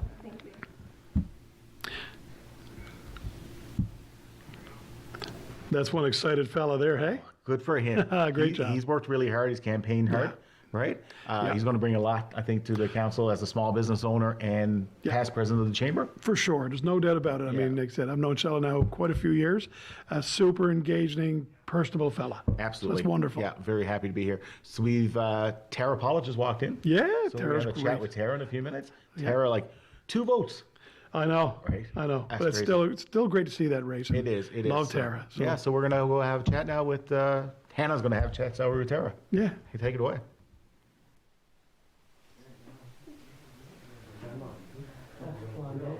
All right, now I have the pleasure of introducing Tara Pollitt, incumbent and newly elected town councillor. So Tara, first of all, congratulations. Thank you, Hannah. A long day as we look at the clock. How are It you has feeling? been a long day. You know, it started at 6 o'clock this morning, and, you know, it's been ongoing, twacking around town, trying to get the last minute stuff done. And yeah, it's been quite the experience. Totally different as an incumbent. But I loved it, and you know, it is what it is. And here we are. Yay. Absolutely. So a lot to come, I'm sure, in the next, as you kind of get a handle on the new council. What are you looking forward to most as you think about the next few months? Well, one of the things I'm looking forward is to try and work through COVID. Get things back on track. We've done extremely well this last 18 months, and just looking forward to continuing on that same path. Absolutely. So based on the votes, we can tell you had a lot of community support, a lot of people excited to vote for you. Is there anything you want to say to your supporters or your team? Absolutely. I had a phenomenal team working with me. As you know, I work full time for the province, and plus my council duties during the election. So I had a huge amount of help. I want to thank all my supporters, all the people who voted for me. I can't say enough. I'm thrilled with the results, and just thank you so much. All right. Well, congratulations. It's been a long day, so we won't keep you too long. But yeah, huge congrats, and we look forward to what's to come. Thank you, Hannah. Excellent. Welcome back, folks. Congratulations to Tara. Yeah, absolutely. Tara's also very excited. There's no doubt about it. And again, great counselor, previous counselor, and will be an amazing counselor again. Tara's also is one of those people, I think we said before, no matter what event you go to, she's there. Yeah. Right? Yeah. And again, we see all kinds of counselors, but for some reason, Tara's always there. She just seems to be front and center. In everything. And it's funny because she's kind of shy. Yeah, but you'd never know. But you'd never know it. No. God bless her. Even at the candidates forum last week, she did such a great job, and afterwards she told me she was terrified. I know. But she doesn't come across. She's that way, great. So she's wonderful. She does an amazing job. We're going to go now and have a chat with Wilson. Yeah. So Wilson Hoff. Perfect. All right. So now I have with me Wilson Hoff. So first of all, congratulations, a newly elected councillor. How does it feel? Well, it feels great. I'm humbled by the voting public, and I'm very proud of the people of the town of Gander for coming out and exercising their franchise and showing their interest in the town. I would love to have seen a lot more voters, but the people have spoken, and I'm certainly humbled. I look forward to working with the incumbent council now, and working with Mayor Farwell and Deputy Mayor, whoever the Deputy Mayor is going to be, and certainly the committee. So I'm humbled. Thank you. So Wilson, you've been on council before. What was it that made you want to come back and give it another go? I guess it's my overwhelming interest in the community. I've spent by far the majority of my life here. I've worked in various capacities in the community, both on council and charitable organizations and foundations, and so it's just something I felt that I had some talents and abilities to bring to the council table, and hope that the voters might be able to see that, and then I would get elected. I'm humbled. Absolutely. So, based on the results, based on your experience, clearly you have a good team behind you, lots of support. Is there anybody you want to thank tonight that helped you kind of get here? Yes, there's a couple particularly, and one is Danielle Head, who called every number in the Gander phone book herself on my behalf, and my campaign assistant manager, Kevin Keating. Kevin is assisted me in erecting signs and developing election strategy, and I thank him from the bottom of my heart. Absolutely. Yep. Well, congratulations. We look forward to the next 4 years and everything the council will accomplish. So, huge congrats, and we'll see what comes over the next little bit. Thank you very much, Anna. All the best. Yes. All right, there we go, Great. Wilson. Yeah, great job, Elected, Wilson. Back on council, good for him. Yeah, it's great after a few years. Yeah. So I think we're going to call it a night. Yeah, I think so. Yeah, it's been a great night. Yeah. And some great councillors elected right across the province. I bet, Absolutely. right? Some new councillors back, some Yeah, a great mix. new councillors back, some old councillors back, new councillors in, Yeah. and it's great to see. Absolutely. So I just want to do a thank you to all the people at Rogers TV, at VOCM, and Yep. Big Land FM Network. Yep. We did a partnership this year for the first time. Yeah, very cool. Yeah, very cool. Yeah. Trying to do two things at once. It won't be the last time, I hope, because I think it worked really well. Absolutely. Right. Thanks, I had everybody. Hey, thank you. I had a great time. Again, thanks to all the Rogers people. Thanks to everybody who was in the small crowd that were around here helping us out tonight. Yeah, absolutely. And, And, thanks to the viewers and the people who texted us and told us we did a great job. Yeah, for sure. We had That was text awesome. tonight. Right? I don't know if that's bad form on live TV I to don't know. be receiving texts. But I'm we not sure. appreciated it. But we enjoyed it anyway. Absolutely. Anyway, thanks so much again. Thanks to Tony Rogers especially. Absolutely. See you in 4 years. See you, everybody. There you go.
If you have a comment about this program, we'd love to hear it.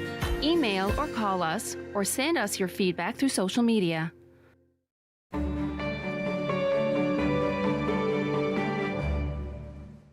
At St. John Ambulance, we're all about community. We teach life-saving skills and provide community support through our volunteer services. All St. John Ambulance product sales and training registrations support these important services. Volunteer, donate, or enroll in a program today so we can continue to have an impact on our community. Visit sja.ca to learn more. At St. John Ambulance, we do more than save lives, we change lives. Brother against brother. This should be interesting. But could you kill him? Not today. Infinite universes existing parallel to each other. Isaac, I just saw him. You guys should be out there looking for him. Stop! I don't know who to trust.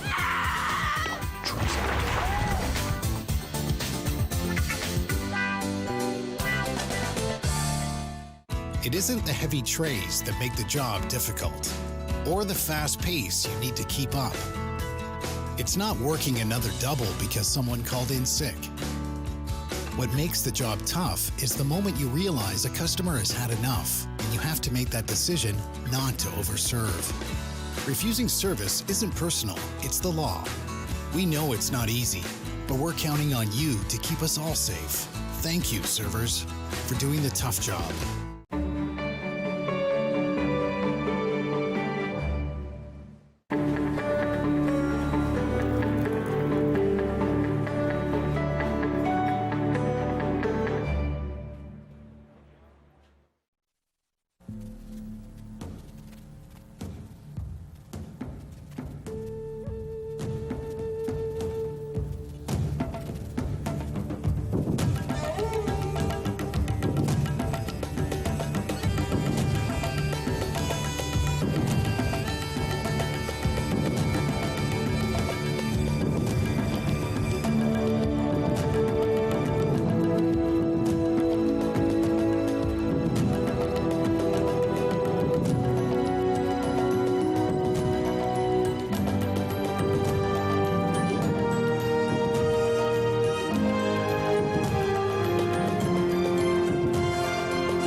couldn't do it if I stood where you stood. I'm hard to love, and you say that you need me. I don't deserve it, but I love that you love me.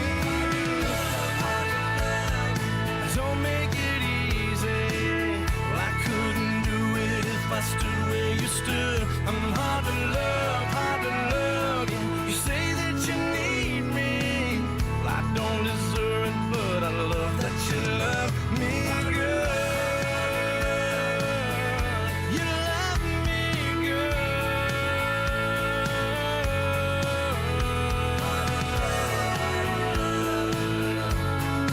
Love me good.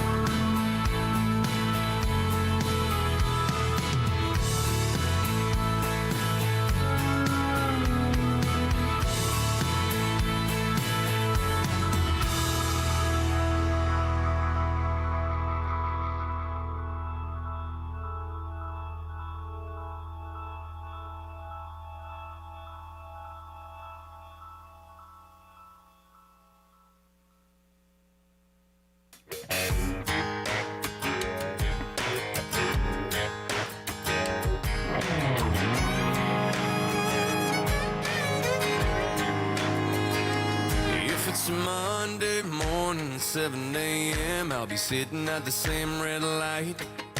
Tuesday's more of the same damn thing, working that 9 to 5. If you're an ex-girlfriend, the IRS, or my mama looking for me, on a Friday night I ain't hard to find. You know where I'll be. You can find me in a bar, on a stool, with some Crown and my cold core and ice cold brew, talking to the girls, buzzing like the neon. You can find me with a drink in my hand, in a honky-tonk with the country band. And if I ever go missing, you won't have to look too far. You can find me in a bar. Alright. If it's Sunday morning, 11 a.m., I'll be sitting in the last row pew, listening to the word like I ain't hungover. Preacher man knows the truth. If I ain't at work, Baptist church, and there's a family emergency, the doors are all locked and the lights are off, there's only one place I might be. You can find me in a bar, on a stool, with some Crown and my cold core and ice cold brew, talking to the girls, buzzing like the neon. You can find me with a drink in my hand, in a honky-tonk with the country band. And if I ever go missing, you won't have to look too far. You can find me in a bar.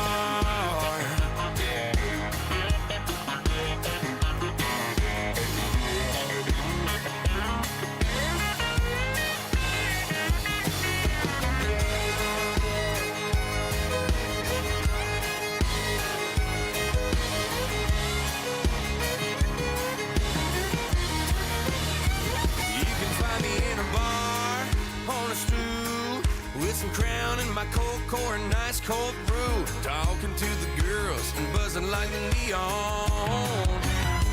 You can find me with a drink in my hand, in a honky-tonk with the country band. And if I ever go missing, you won't have to look too far. You can find me in a bar.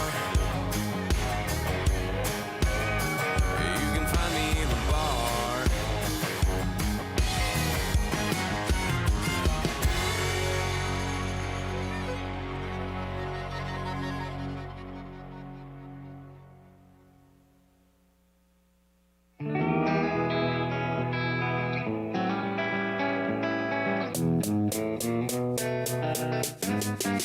It ain't my fault, so don't blame me. I swear I just came here to unwind and have one drink. The way it looks ain't what you think. This Cabernet has a way of vanishing on me.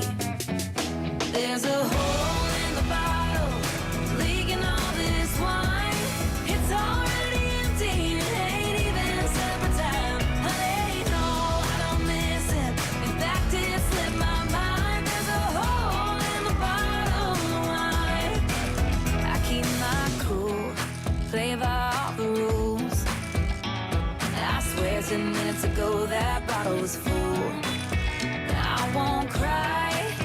about love gone wrong.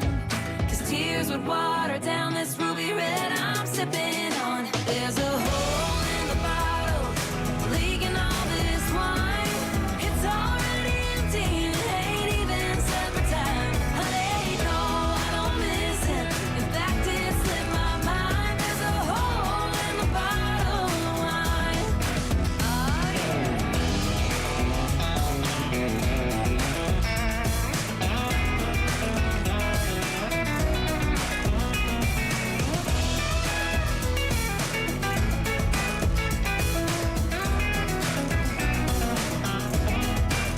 I went and got a new one, 'cause the other one was broken. Now this one's halfway gone, and it's barely even open. There's a hole in the bottle, leaking all this wine. It's already empty, it ain't even set for time. Honey, no, I don't miss it. In fact, it slipped my mind. There's a hole in the bottle of wine. You may ask me where it's going, but I can't even find the hole in the bottle of wine.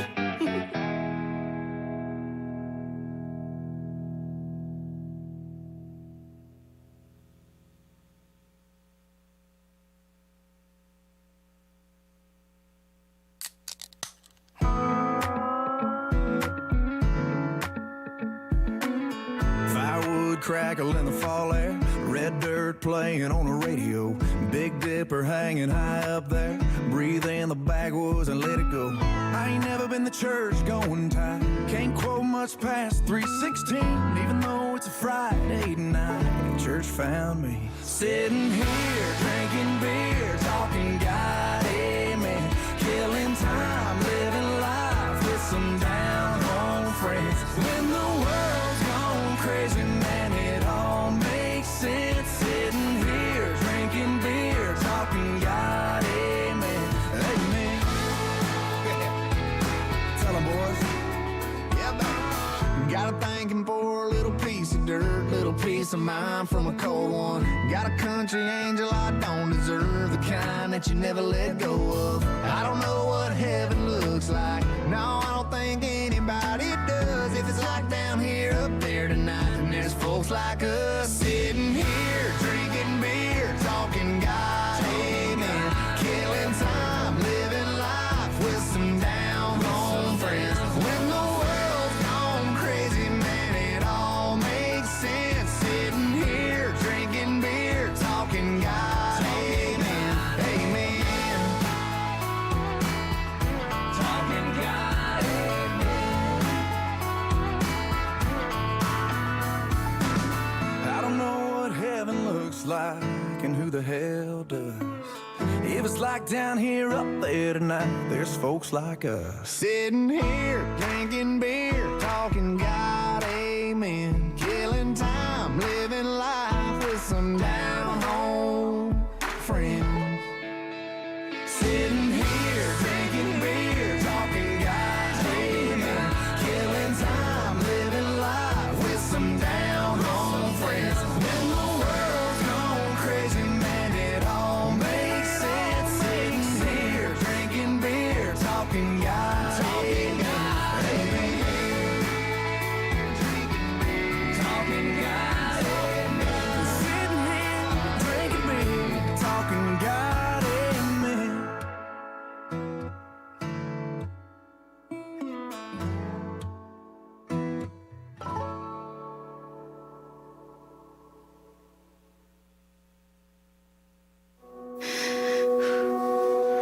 I can drive by your street and not feel a thing. Play all of those songs you used to play me. Get drunk with my friends and not think to call. Could think of you a little, but I don't think of you at all. I've been growing up, getting strong, moving on. Then I see an F-150 and all the memories of you just hit me. You're driving right through my mind, and every time I think I'm fine, I see the headlights of an F-150. I can make out a boy I just met tonight, and I feel guilty Not drunk, cry, I can sip whiskey straight. Not think of your name, be in any bar, and I look for your face. I've been doing better than okay, yeah. But then I see an F-150, and all the memories of you just hit me.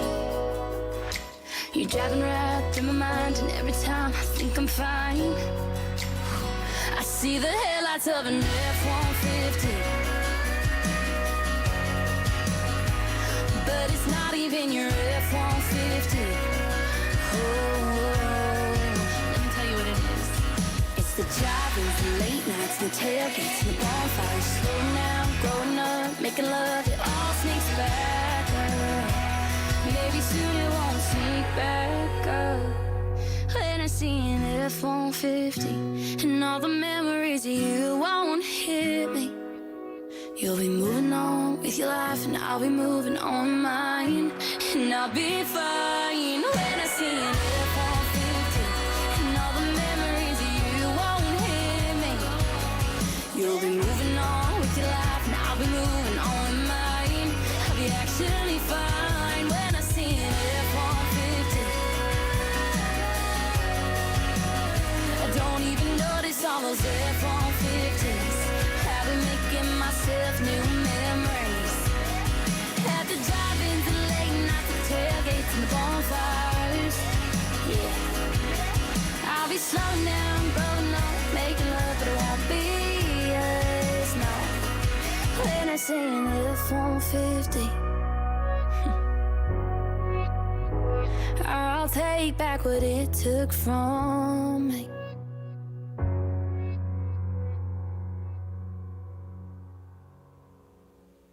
Stingray Music, all good vibes.